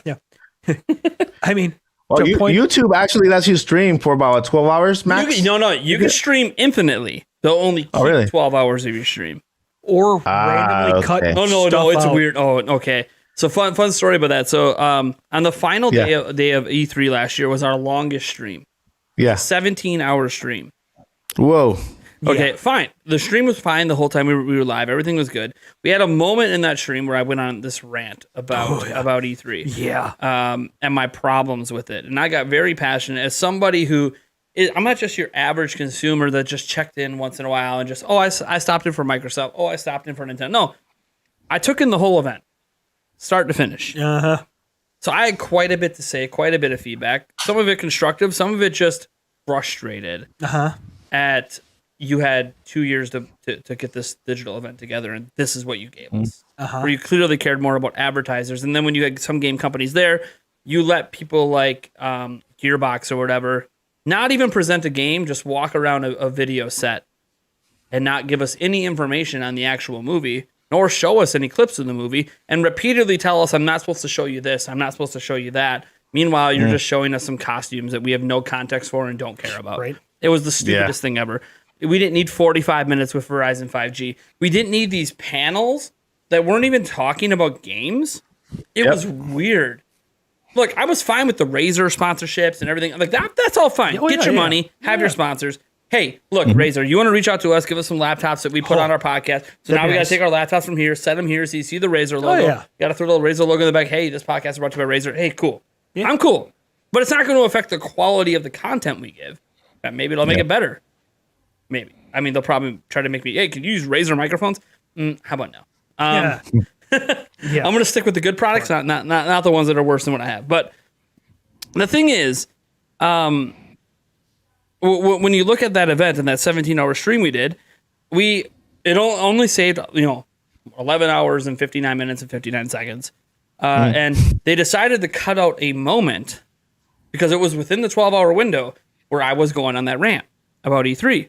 And there was a moment in it where I took my water bottle, I slammed it down, spiked it like a football. You chucked it at the camera. Yeah, it kind of bounced towards the camera. Okay, fair enough. I chucked it forward on the desk, it hit the edge of the desk, and it literally hit the camera. Yeah. And I basically said, F you, E3. because you basically wasted a bunch of our time. Now, our viewers didn't feel like their time was wasted because you guys enjoyed the show and it was great. And we knew we had a very strong feeling, just like we do this year, that the show is going to be a shit show. So we have lots of fun activities planned to entertain you guys. All the giveaways, all the contests. Mike coming on as well. Going to be a lot of fun. We have things planned to make it entertaining because we know they're not going to provide the entertainment we hope, besides for maybe 3 hours of the full show where we actually see some games. So my thing is that moment to me is a classic. Yeah. It's a classic moment. Yeah. It's showing how every person who bothered to take off work for E3 that year felt at the end. What a waste of my life. Besides these exact moments, what a waste of my life. So it's like a perfect encapsulation of how everyone felt. And YouTube decided for whatever reason, we're cutting that out. But that was within the 12-hour window. We're cutting that out. But we're going to randomly grab 3 minutes out of nowhere from the end of your stream and insert it at the 11th hour, not even at the end, and just jumble it all up. Oh, wow. And I'm like, YouTube, I know you don't care that I say fuck you, because I've said it many times on live streams and podcasts, and you don't censor me. So I don't. Did you think I was being violent because I threw a water bottle? I've seen people on this platform throw people. Yeah. Throw kids even. Yeah. I mean, wow. I'm not going to name the channels that are throwing their kids, but I've seen it. And it didn't look like they were joking. Look like they were being bad parents. So I didn't understand it. And that's kind of at the point. Super weird, too, because I remember going back and rewatching it. It was like, wait. Oh, I swear. Where did that some go? of our stuff gets cut this year. Like, we're going to play Tippy Cup. I don't know if you know that yet. We're going to be playing Tippy Cup, and whoever loses is going to have to is going to have to spin the wheel of death. And it's like, oh, because we're using the wheel of death, is that suddenly going to get us censored by YouTube now? It's because we said the word death. It's the wheel of death. It's from a video game. Learn your history. Learn your history, YouTube. The YouTube used to like get mad at people playing GTA and stuff too back in the day. They're a lot better about that now, but. Were you able to record it on at least on your computer on a hard drive or something? No. The entire stream. No. Is there a way that this year? I have two methods to do it this year. So we are getting a new camera, everyone. I will reveal details on that later because I think it's the most expensive purchase we've ever made. Mm-hmm. I mean, if you guys want to support the purchase, you can go ahead and donate through. I think we have a Streamlabs donation in the description. Yeah, actually, I think it is more expensive than your monitor. Oh, it's way more expensive. Yeah, it's not even close. That monitor is a pennies. What's the model? Of the camera or the monitor? The camera. Oh, the camera. We're looking at the Sony A7S III. Awesome. I got the A7 III. Yep. That was a beast. That camera was a beast. Yes, the A7S III is a beast. $3,500 just for the body. Plus, I don't have any Sony lenses, so the lenses we're looking at are about $1,500 each.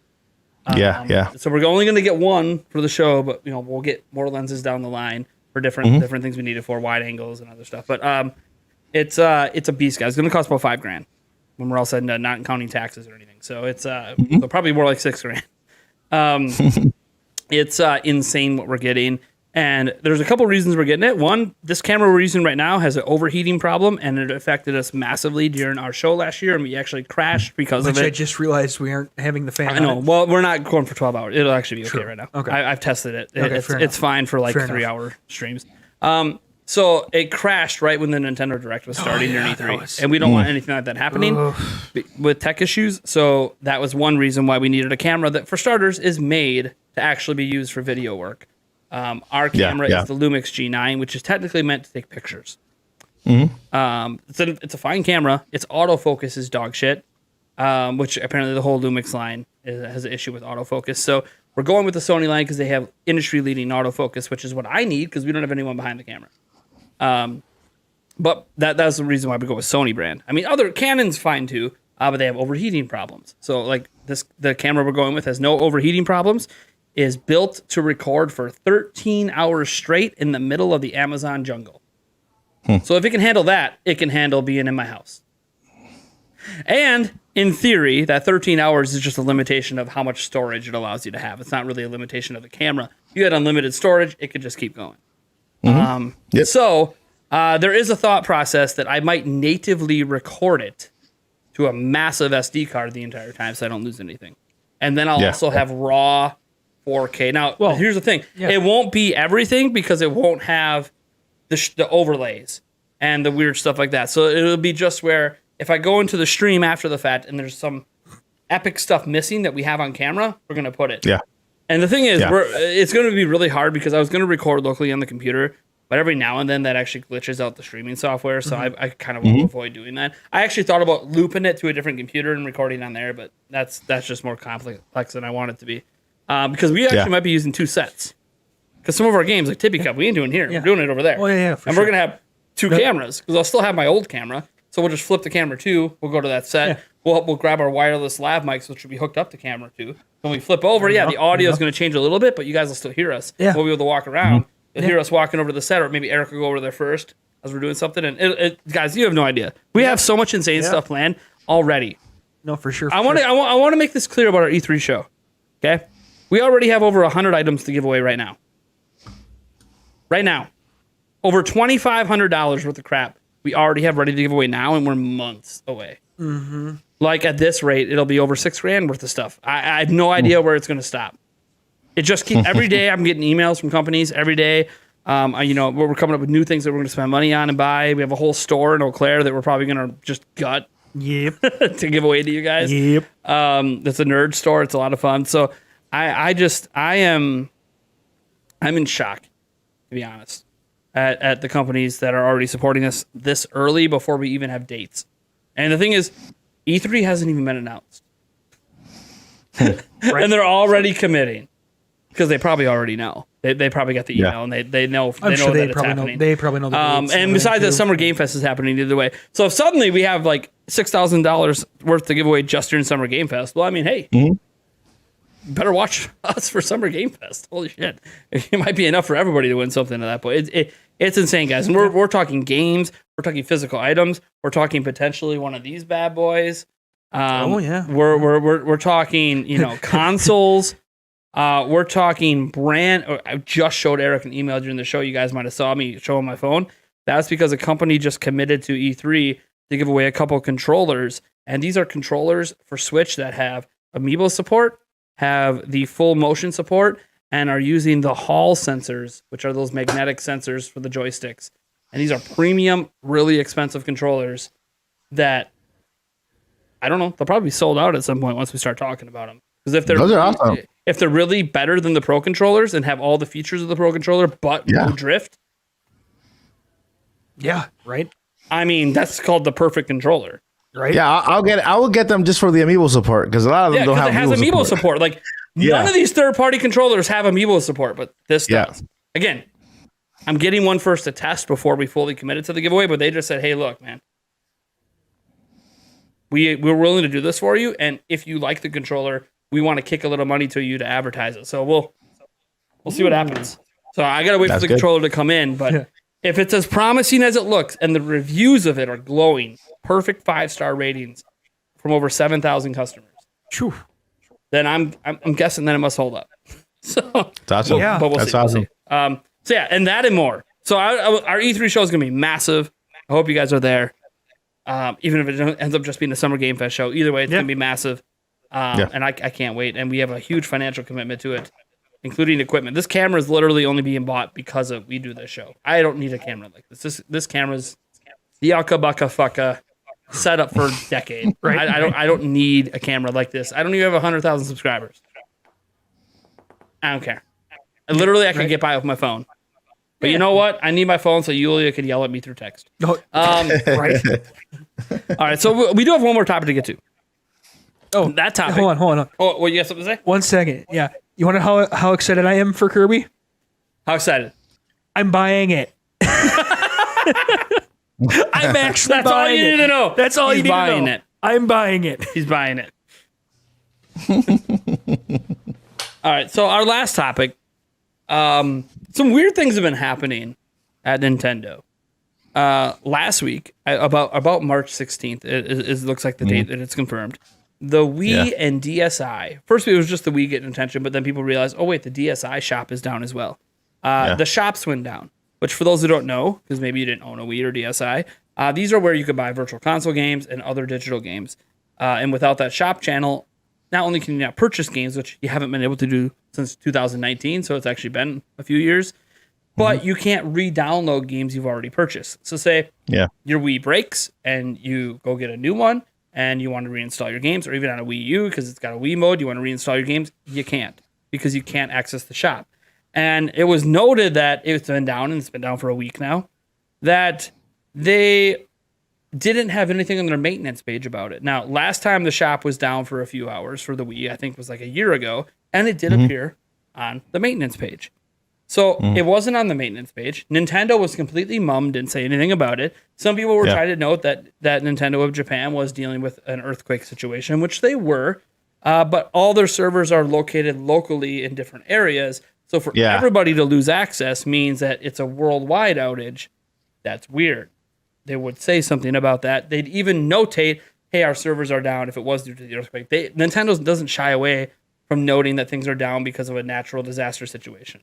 Just like they weren't shy from noting that, hey, you can't buy games in Russia because originally it was because the payment system went down, the company they use for the payment system. And then they're just saying in general, we just took the shop down, for other reasons that they're trying to stay neutral on the fence with the war. But bottom line is they communicated that it was going to be down.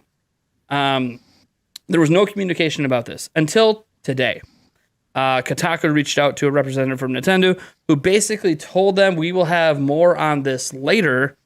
It is down for maintenance. Now, not scheduled maintenance, not emergency maintenance, not announced maintenance. Just magically some representative told them, hey, we'll have more to say later. It's down for maintenance. And in my opinion, and this is just me based on watching Nintendo's behavior over the years, they're done. The shops are done. They're down. They warned us back in 2019 they would go down at an undisclosed date, and this would be an undisclosed date, March 16th, 2022. That's undisclosed. They didn't tell us. That's what undisclosed means. They're not giving us any warning. They just took it down. And they'll probably acknowledge it at some point, I would assume. Maybe if the backlash keeps hitting them. I don't know that it's hitting them hard enough to care, but it's hit them enough to get a response from Kotaku. I do think that the whole maintenance excuse, while it could be true, it'd be on the maintenance page like it was a year ago. Yeah. So their maintenance page, if you go there, literally says all servers are up and running just as usual. No problem. I agree. I think this is it. I think that they're going down. That's what they did. But I feel like they didn't really prepare for the backlash, or they didn't really anticipate the backlash because they announced it. They thought that everybody knew already and was prepared for it. And what I think they're going to do, the maintenance part, is that they're going to actually bring it back online and actually give us a date.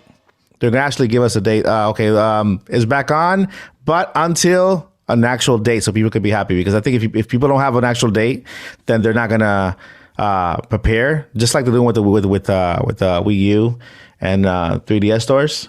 I feel like the maintenance thing is them bringing them back online eventually, and then giving us an actual date where everything ends for the stores. Or they never put it online and they just hope it goes away. I can see Nintendo just not caring and being like, people notice now. Okay, we'll give them a maintenance response, and then we just never talk about it again. Pretend we didn't. 3 years later, hey, it's still under maintenance.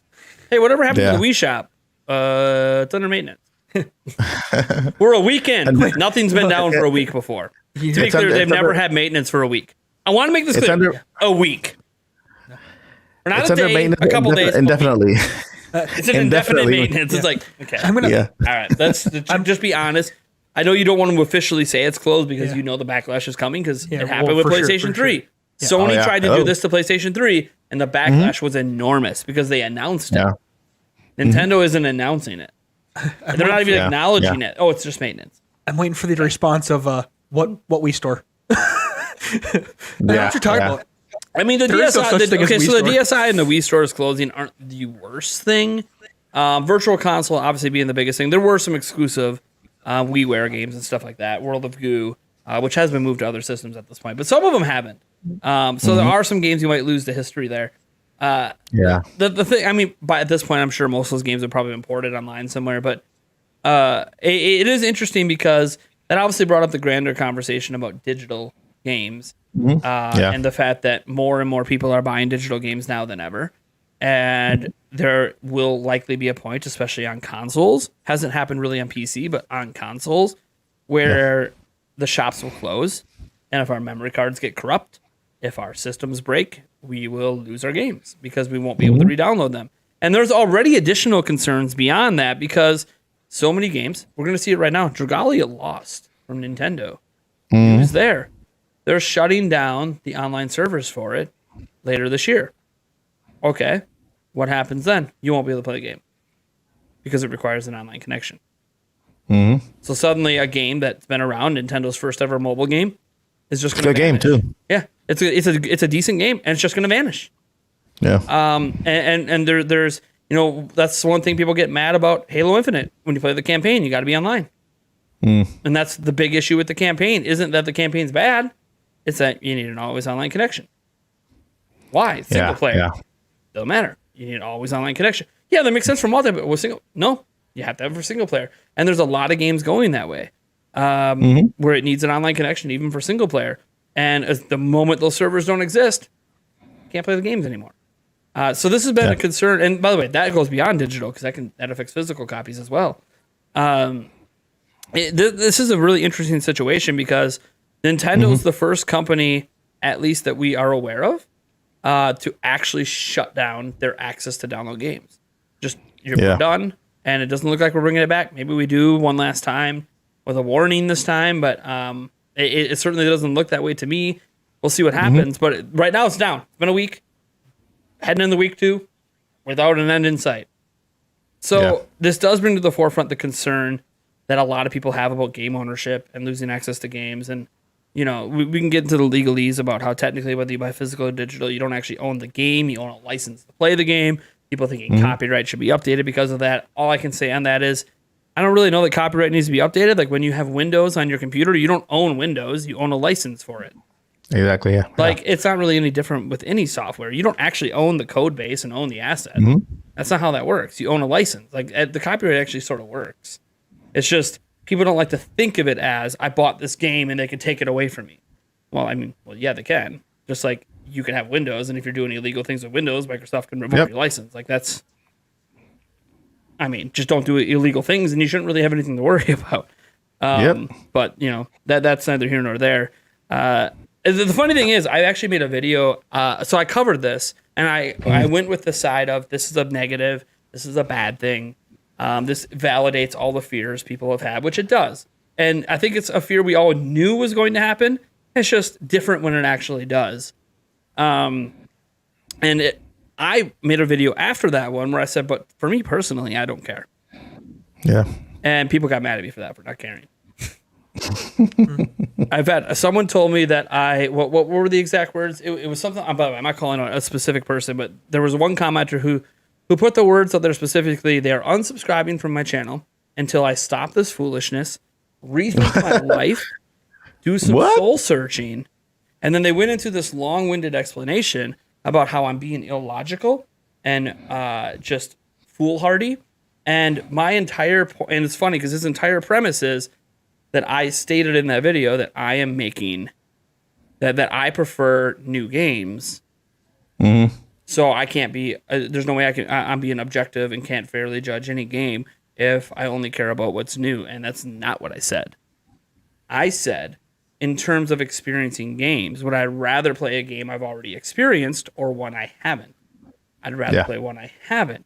So since there's always games coming out that I'm looking forward to as new experiences, I don't really care as much about the old ones. So I don't care about replaying games. And he said, I don't have an issue with you not caring about replaying games. Well, that was my entire point. I don't care about replaying games. So then I don't care if I have access to games I bought 15 years ago because I wasn't going to replay them anyways. So that was my entire premise of that video was, look, this does suck. And I understand why it sucks for many people. And a lot of people love replaying games and going back to the classics as they get older. I get it, introducing their kids to it. I understand. I have kids. But also, for me personally, I haven't booted up Breath of the Wild, in 2 years. Besides E3 last year? Last time I booted up Breath of the Wild. And that was for E3. Like, I haven't booted up, Ocarina of Time since the first year it came out on 3DS. I haven't booted up, Mario 64 since I was a kid. Like, I just, I don't care to replay games I've already experienced. And this doesn't mean I think less of the games. My second favorite game of all time is Secret of Mana. The SNES. That's my second favorite game of all time. My favorite game of all time is Breath of the Wild from 5 years ago. Wouldn't I have something past it by now if I only cared about new games?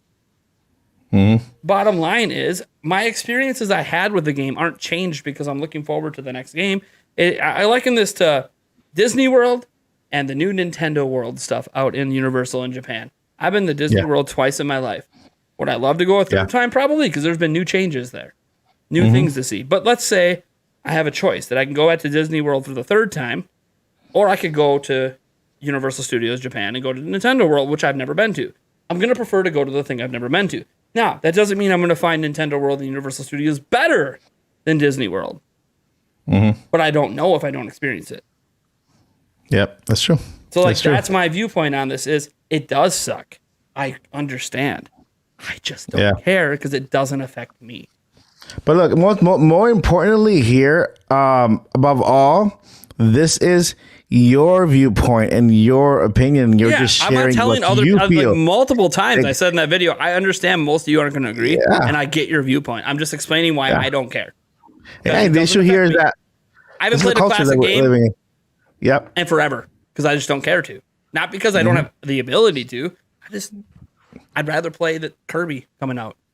Yeah. Not because you didn't enjoy them when you first played them. That was an experience you had that you'll keep with you, but you're looking forward to what's coming in next, and that's completely understandable. Yeah. When it comes to this digital thing, I think, believe it or not, we are the grandfather. We're going to be the grandparents of the digital thing, because believe it or not, the digital age is new. You know what I mean? It's still brand new. It started with Nintendo. When I'm saying with Nintendo, with Nintendo, it started with the Wii, right? It started with the Wii digital download games on the actual console. I don't remember the GameCube had digital. Yeah, the Wii had digital, right? The Wii was, I don't think there were online games. Fantasy Star, etc. But we are the grandparents of the digital Nintendo digital age, and slowly but surely, I think Nintendo's gonna, get there when it comes to digital games, because digital games, it's not hard for a billion-dollar company like Nintendo to have their own servers and just allow us to buy The Legend of Zelda, let's say Ocarina of Time, one time on the Wii U, and then be able to re-download that game on the Switch, and then the next console be able to re-download that game again and just keep it backwards compatibility. Exactly. I do support that massively. Yeah. It's not hard for them to do it. They just have a different mentality right now. They think that their Nintendo Online service, what they're presenting, is their future. They want to give us a huge library of games. 3 years from now, we're going to have the Wii on that service, like 3 or 4 years from now. Look, let's get GameCube before we talk about Can we get to the GameCube? We can't seem to get beyond the 64. So N64 for like 3 generations straight. So what Nintendo doesn't know is that doesn't work. In that Netflix era, that doesn't work. You can't just, you can't just allow us to purchase the same exact game for every single console that you want to provide us. But isn't that the point of the service, though? That is like Netflix. You just carry the service over. Yeah. I'm saying that when you buy a game on the Wii, you should be able to play on the Wii U, and then you just Microsoft kind of thing. I buy Minecraft on the. I bought Minecraft. I bought Minecraft. I bought it on the PC. I bought PC Minecraft, and then I was able to download it on my Xbox 360, and then I was able to download it on my Xbox One, and then I was able to download it on my Xbox One X. I will be fair to Microsoft. One, they have the industry leading backwards compatibility. Xbox exactly. Go all the way back to the OG Xbox. Not for every game, but a lot of them. Yep. But I would also note that they also were very smart. They used PC architecture from the very beginning, which is extremely cross-compatible. Nintendo was using Power PC, which is a piece of shit. And now they're using modern architecture. So, like, Wii U games couldn't really be easily backwards compatible. One, they're disc-based, so that already makes it easy. So, like, there's a lot of fun. But you could argue moving forward, there's no reason the next system shouldn't be backwards compatible with Switch, or the system for that shouldn't be backwards. Nintendo has now got rid of the architecture excuse. So now it's hey, you can do this if you want. Yeah. And by the way, they did do it sometimes. You could play Wii games. We could play GameCube. Yeah, that was my question. With the Wii U, because I bought the Wii U right after the stores shut down for buying games. Yeah. I skipped that completely from the Switch, from the Wii. But it was backwards compatible, Switch, right? From the Wii U to the Wii was backwards compatible. That's when people say Wii is my favorite console of all time. Don't you mean Wii U? Yeah. Does you get the Wii U games plus Wii? Just saying. Exactly. Yeah, it's true. Breath of the Wild, Wii U, dude. Breath of the Wild, Wii U. Yeah, baby. You get Breath of the Wild and Skyward Sword HD in its original form. Come on now. Yeah. I think Nintendo's gonna get there. It's just taking forever, man. That's what I'm saying. We're gonna be grandparents. Nintendo always takes forever. You see how excited people got for folders? Yeah. Oh my God. It was trending, I saw that. And I'm like, congratulations, you added a capability my graphing calculator had back in 2001. Thank you. That's hilarious. Thank you, Nintendo. You gave me an ability that like Windows 95 MS-DOS had. Thank you. I did not make a video on that. I'm sorry. Oh wait, no, sorry. They're not folders. They're groups because you can put multiple things in different groups, and it's like, you're right. You can put Mario Kart in like every group if you want, and that's fine if that's what you want to do. And some people like that. But I will say this: on PC, you've been able to just do multiple icons for the same app and put in as many folders as you want as well. So like, it's not actually new. It's still folders, guys. It's just a different implementation. They don't want. This is Nintendo. They don't like using the common names. They gotta have their own names. So it's a damn folder. Okay, just because you can repeat the icon, it's not like you're installing the game multiple times. Okay. By the way, and Nintendo had to do it in a very Nintendo way, right? Yeah. Right. You have to go to all games. So you have to press over once with your stick, assuming you're on the first game. So then you have to go into a sub menu, and then you have to hit L again in that sub menu to go to another sub menu to access your folder. Yeah. You can't from the home screen just hit a button and go to your sub menu. You can't just go to all games and default have your folders available right there. You also can't put the folders on your home screen. So like to me, the usefulness of the folders is next to nothing. Now, for those of you, by the way, that have thousands of games, of course, folders are going to be easier for you because you can quickly scroll through and find things. It's still going to be faster than going to all games and looking. It's gonna, but it's still one of those situations where, yes, it's still better to have it than not. There's no argument for me, but it's also really, you gave us a basic functionality, but then didn't give us the basic features of that basic functionality. Right, or the ease of use for that. Well, that's what I mean. It's like a basic feature. Yeah. What's the point of folders? Ease of use. Well, you got rid of half the ease of use. The other half is still there and still important. Organizing games. Yeah. But like submenu, double submenu to get to it, no quick access from the home menu. You can't put folders. And people are like, oh, good thing Nintendo didn't let it put the folders on the home menu because it looked ugly. Look, you can think it might look ugly and hate your Switch. But that's also you can think my desktop looks ugly. You want to see how many icons are on my desktop? You might think it's gross. It's all it's all UI and design. You know, it doesn't have to look ugly. They can make it look nice. They can make it look pretty or whatever. You know, when people are saying like, oh, having the 3 little icons and the 1 square there. Look, it's fine if you think that looks ugly. It doesn't have to. Nintendo could redesign it. But I also say, why does it matter to you what my Switch looks like? Yep. I don't. Do you guys even know what my wallpaper is on my? I got 3 monitors. Do you know what the wallpapers are? No, you don't. Does it matter? No, it doesn't. It's mine. It's my personalization, not yours. Mm-hmm. You don't like the way folders look? Don't put them on your home menu. Mm-hmm. I don't really. I don't know. Some people. By the way, I am happy folders exist, but I think it's ironic the excitement level that happens with Nintendo fans for a basic feature. Like, remember how the internet blew up when we got Bluetooth audio finally? Yeah. And it was like, but man, let me tell you something. Believe it or not, when I saw the excitement, it was hilarious. But then I was like, oh man, I feel sorry for these people. I feel sorry because they're reaching for scraps here because they have to get looking for. It's like, Nintendo gives you a scrap of a basic feature. Please, sir, may I have some more? My TV has folders. Right. It's a TV and it has folders and Bluetooth audio. this is us right now. Please, sir, may I have some more? Right. Like, Right. thank you, Nintendo. You finally gave me the ability to do a light, dark, and Mario theme on my. Thank you. Man, Right. I mean, look, they're listening. They're slowly adding in things we want. Probably they someday are. local voice chat at some point. Not on this Switch, but the next system. Probably going to do away with that phone app because they're not really doing it with it. I believe that they'll do it with parental control. They'll add some protection to it because I feel like they do this because the Nintendo itself is a whole bunch of ages of people reaching. They don't want kids to be chatting with Doctor Strange. I think they're afraid of Japanese culture. Yeah. You guys know anything about Japanese culture? It's a little. You guys that are out there that are very PC out there in this world in the United States on Twitter complaining about every little thing. Don't go to Japan. Exactly. Avoid Japan like the plague. Their culture is entirely different. You will be insulted the moment you get off the plane. Just how they live their life. It's a completely different world. And it's kind of funny because like where I live in the United States, where we're supposed to be so accepting of all these differences, and it doesn't really feel like we're that accepting anymore.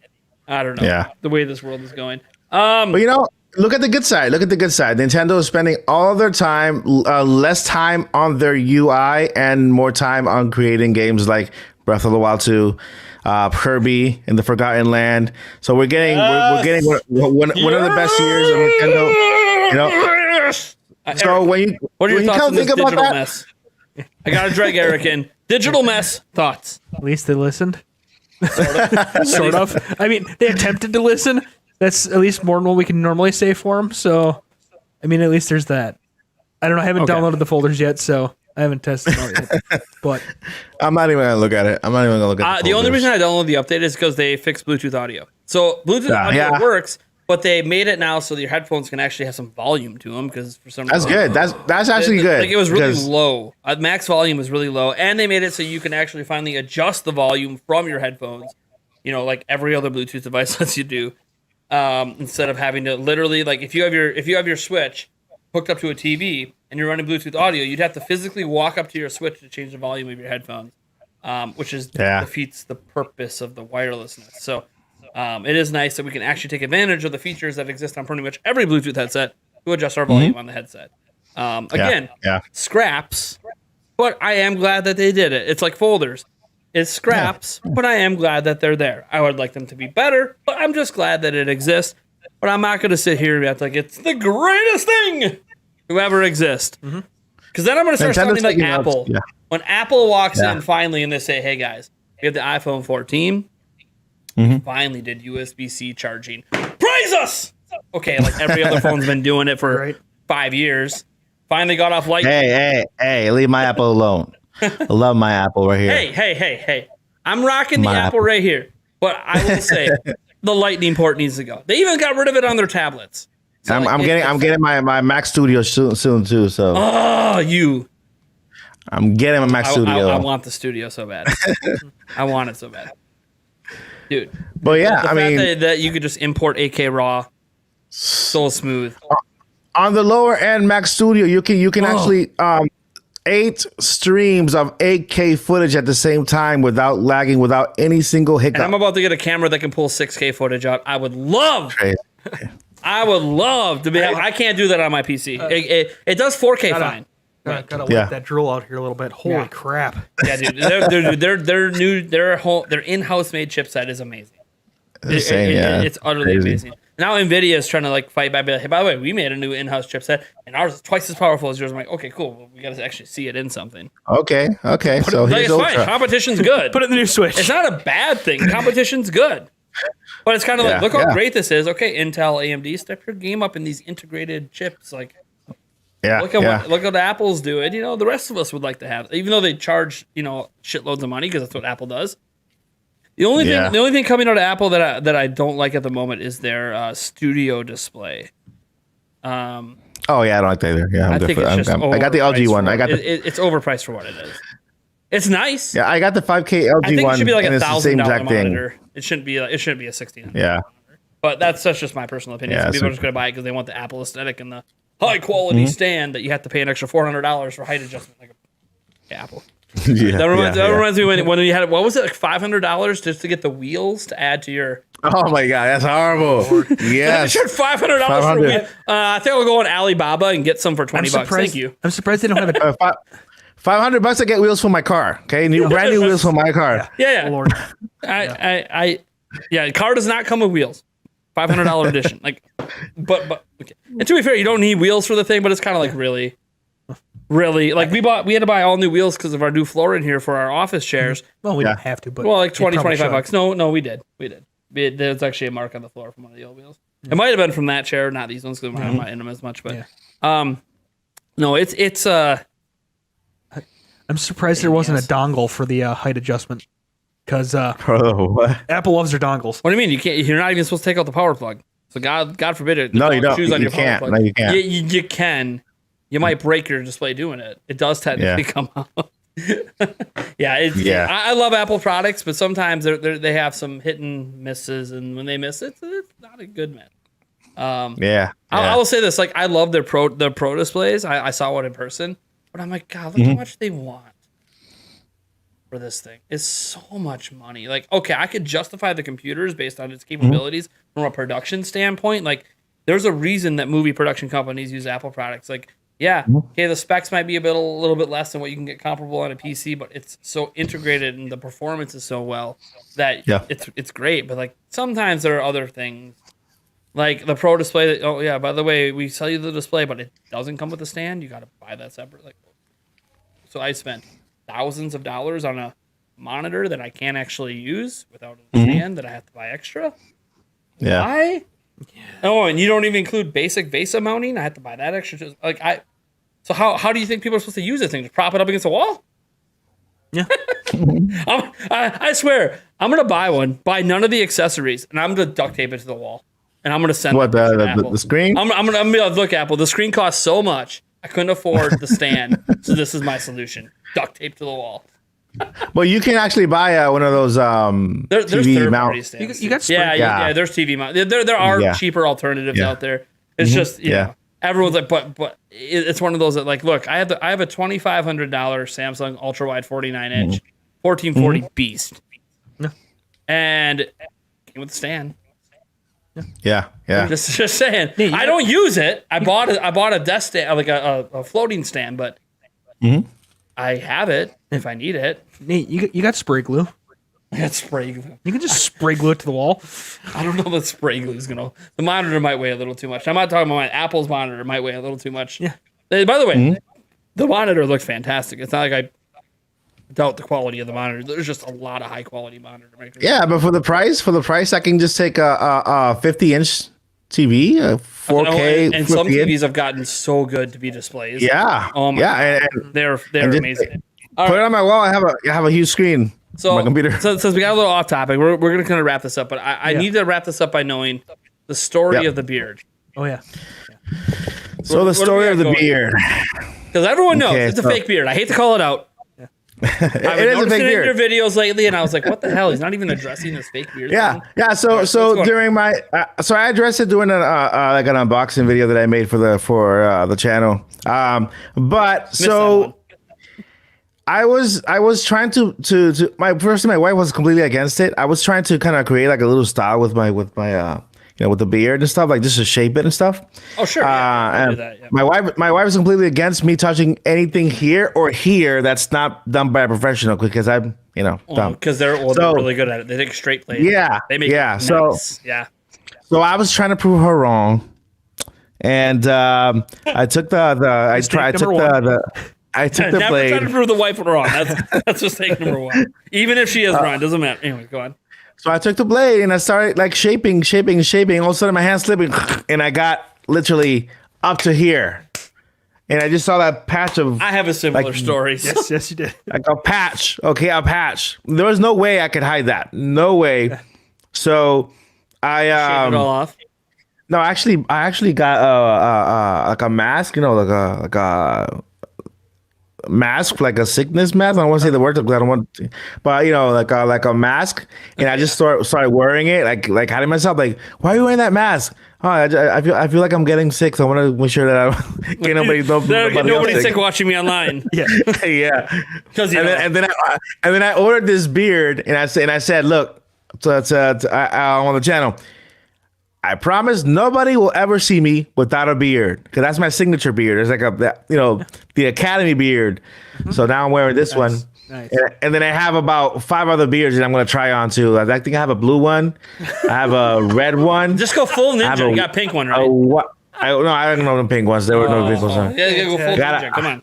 I got a white one, and I got like white eyebrows that I'm probably going to put on too. So like, old man style. Got it. Professor Oak. Yeah. So got it.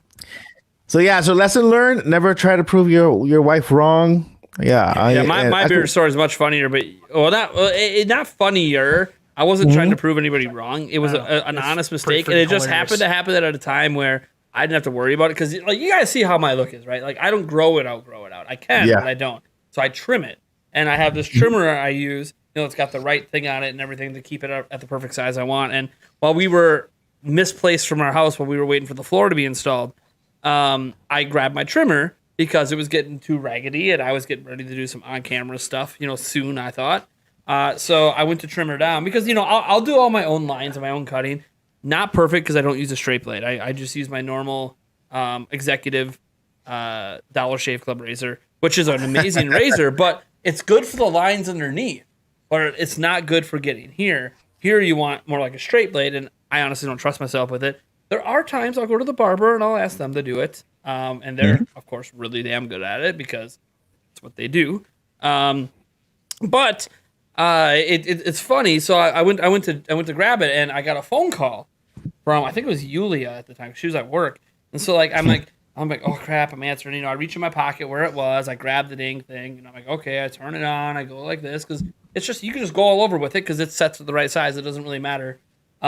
And I went like this, and I looked down for a second. I'm like, that didn't feel right. I looked down, and there's a bunch of hair in the sink, and I'm like, I look at it. My size fell off it, so it was just the raw razor. So I literally just shaved a huge line out of my beard, and I'm like, well, can't hide that. It hurts too. It hurts. I looked at myself in the mirror, just shocked. I'm like, I've been waiting my whole life to have this, and I've had it now for the last year, and I fuck it up. Now, look, it doesn't take me that long to grow it back, guys. Obviously, it was back before you guys saw me on video again. It was probably like a 3 or 4 day process, and I was fine because mine actually comes in pretty thick. It's not patchy like his, so it wasn't that hard to get it back. But I was like, well, I can't just leave a streak like that. I laughed my ass I have to try to make it even. Yeah, mine didn't take long at all. I should have just clean shaved is what I should have did, but I just took the razor and I said, let's just butcher the shit out of this.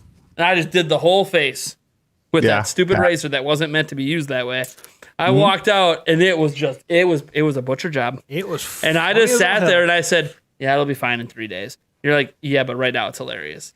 Oh yeah, it was. Great. Let's just say I'm really glad I didn't really go out in public during those 3 days until it grew back. So, listen. My wife has never seen me in her life without a goatee. She's never seen a clean shave. So never. So is the goatee gone now? And do you wear the beard to bed? I don't wear the beard to bed. I wait for her to go to bed, and I put my mask on. That's like a rose leaf. Is this a real story? This is a real. Do you really put the mask on? Because she can't see you without the goatee. Yeah, wait a second. Yeah, people. How long you been married? How long you been married? Come on now. 15 now, 16 years. And you still can't let her see the no goatee. Hot dog. No, I don't like it myself. I'm like, I look like a boss baby. Boy. Yeah. Prepubescent boy, like Eric. I get it. So what? She might think she's with a younger little boy.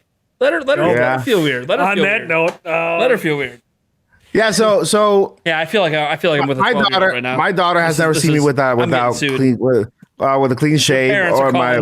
And I've had my goatee since I was in high school. So what do I got to do to get you to pull the beard down? I don't think there's anything you can do, but nobody can do to ever. Go subscribe to his channel. Get him to 10K right now. I'm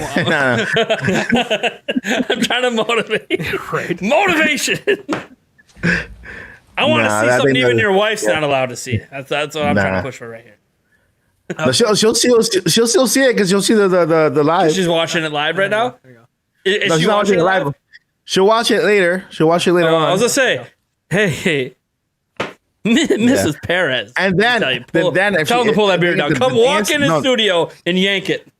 No, the thing is that if she watches this live and then she sees that I took off the beard here and then I did take off after with her, That's another that's thing. what I'm saying. I hope You're she's an watching extra deep live so shit. I can tell her to go in there and yank it You're down. extra deep shit. And give the reveal for the whole world at the same time. Yeah.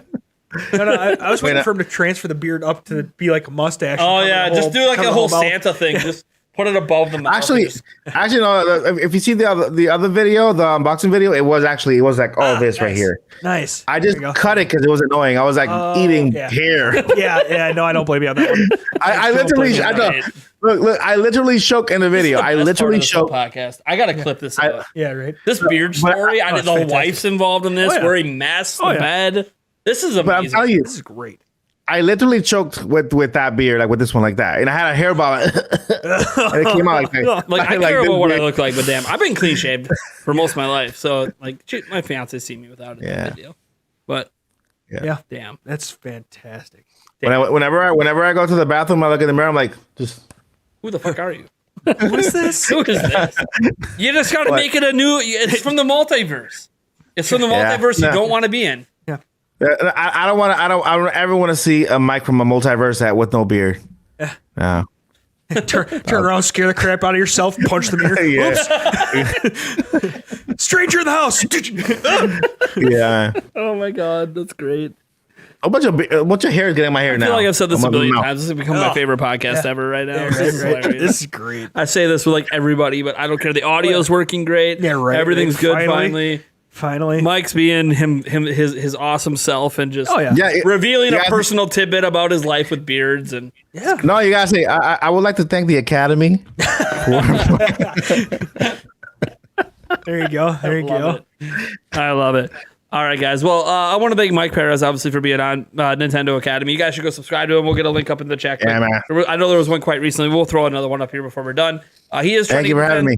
He is trying to get to 10,000 subscribers, so he can do that giveaway he's got going. So why don't you guys go check him out? Check out his content. He's got a whole multiverse thing going on. The one live he did was pretty sweet when he had that going, and because it took me aback. I didn't expect a whole multiverse thing while watching it, so it was pretty fun. Got a lot of unique ideas over there. In fact, if you guys like the lights on my gray wall, you can thank Mike for messaging me and saying, "Hey, why don't you get these lights I got and point them at your wall? It's gonna look cool." And Yes. everybody's liked what they it. have. So Does look good. that was thanks to Mike. Mike's the one who came up with that idea.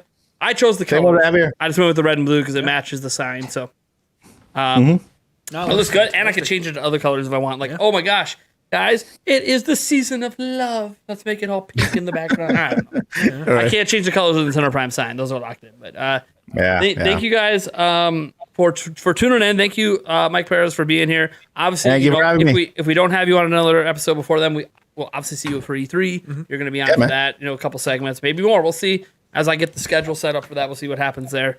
We'll see. We'll see if one of the multiverse makes it to the E3 event.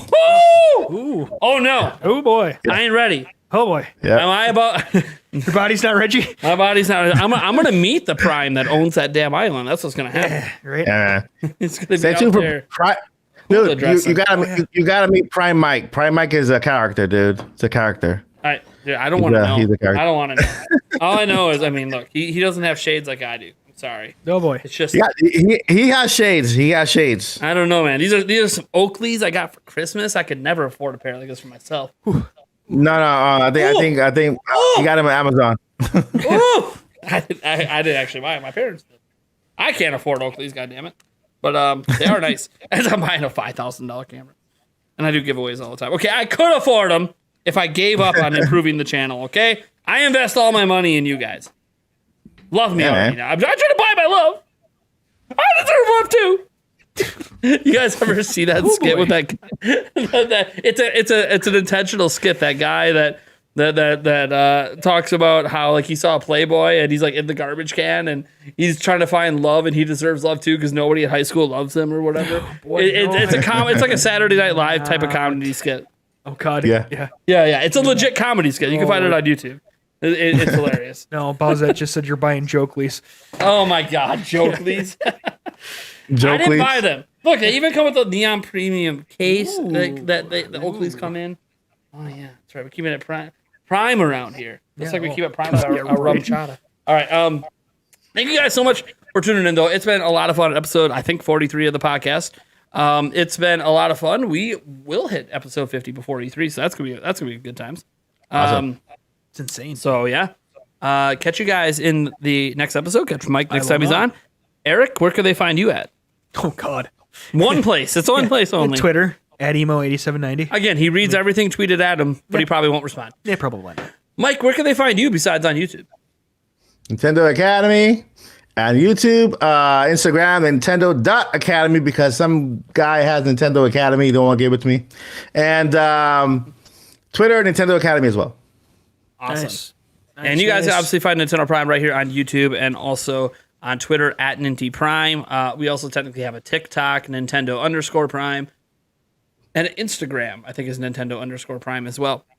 Beyond all of that, if you are listening to the audio version and you want to catch the edited, it's not really edited. It's more so we just throw the intro. We correct any audio, try to correct audio issues, and put the proper intro and outro on. You can go check out our Nintendo Prime podcast channel, where we have our full episodes hosted because they do not stay up on our live channel, which is our normal Nintendo Prime channel. Basically, we split it off so the podcast can get its proper attention with the proper notifications sent out and everything. We still do it live at the big channel for now. We'll see if that changes someday. Maybe we'll eventually only do it at the podcast channel. But for now, right now we can't. Nathaniel Rufflegents. And you have just caught the latest episode of the Nintendo Prime podcast. Catch you guys Peace. in the next one.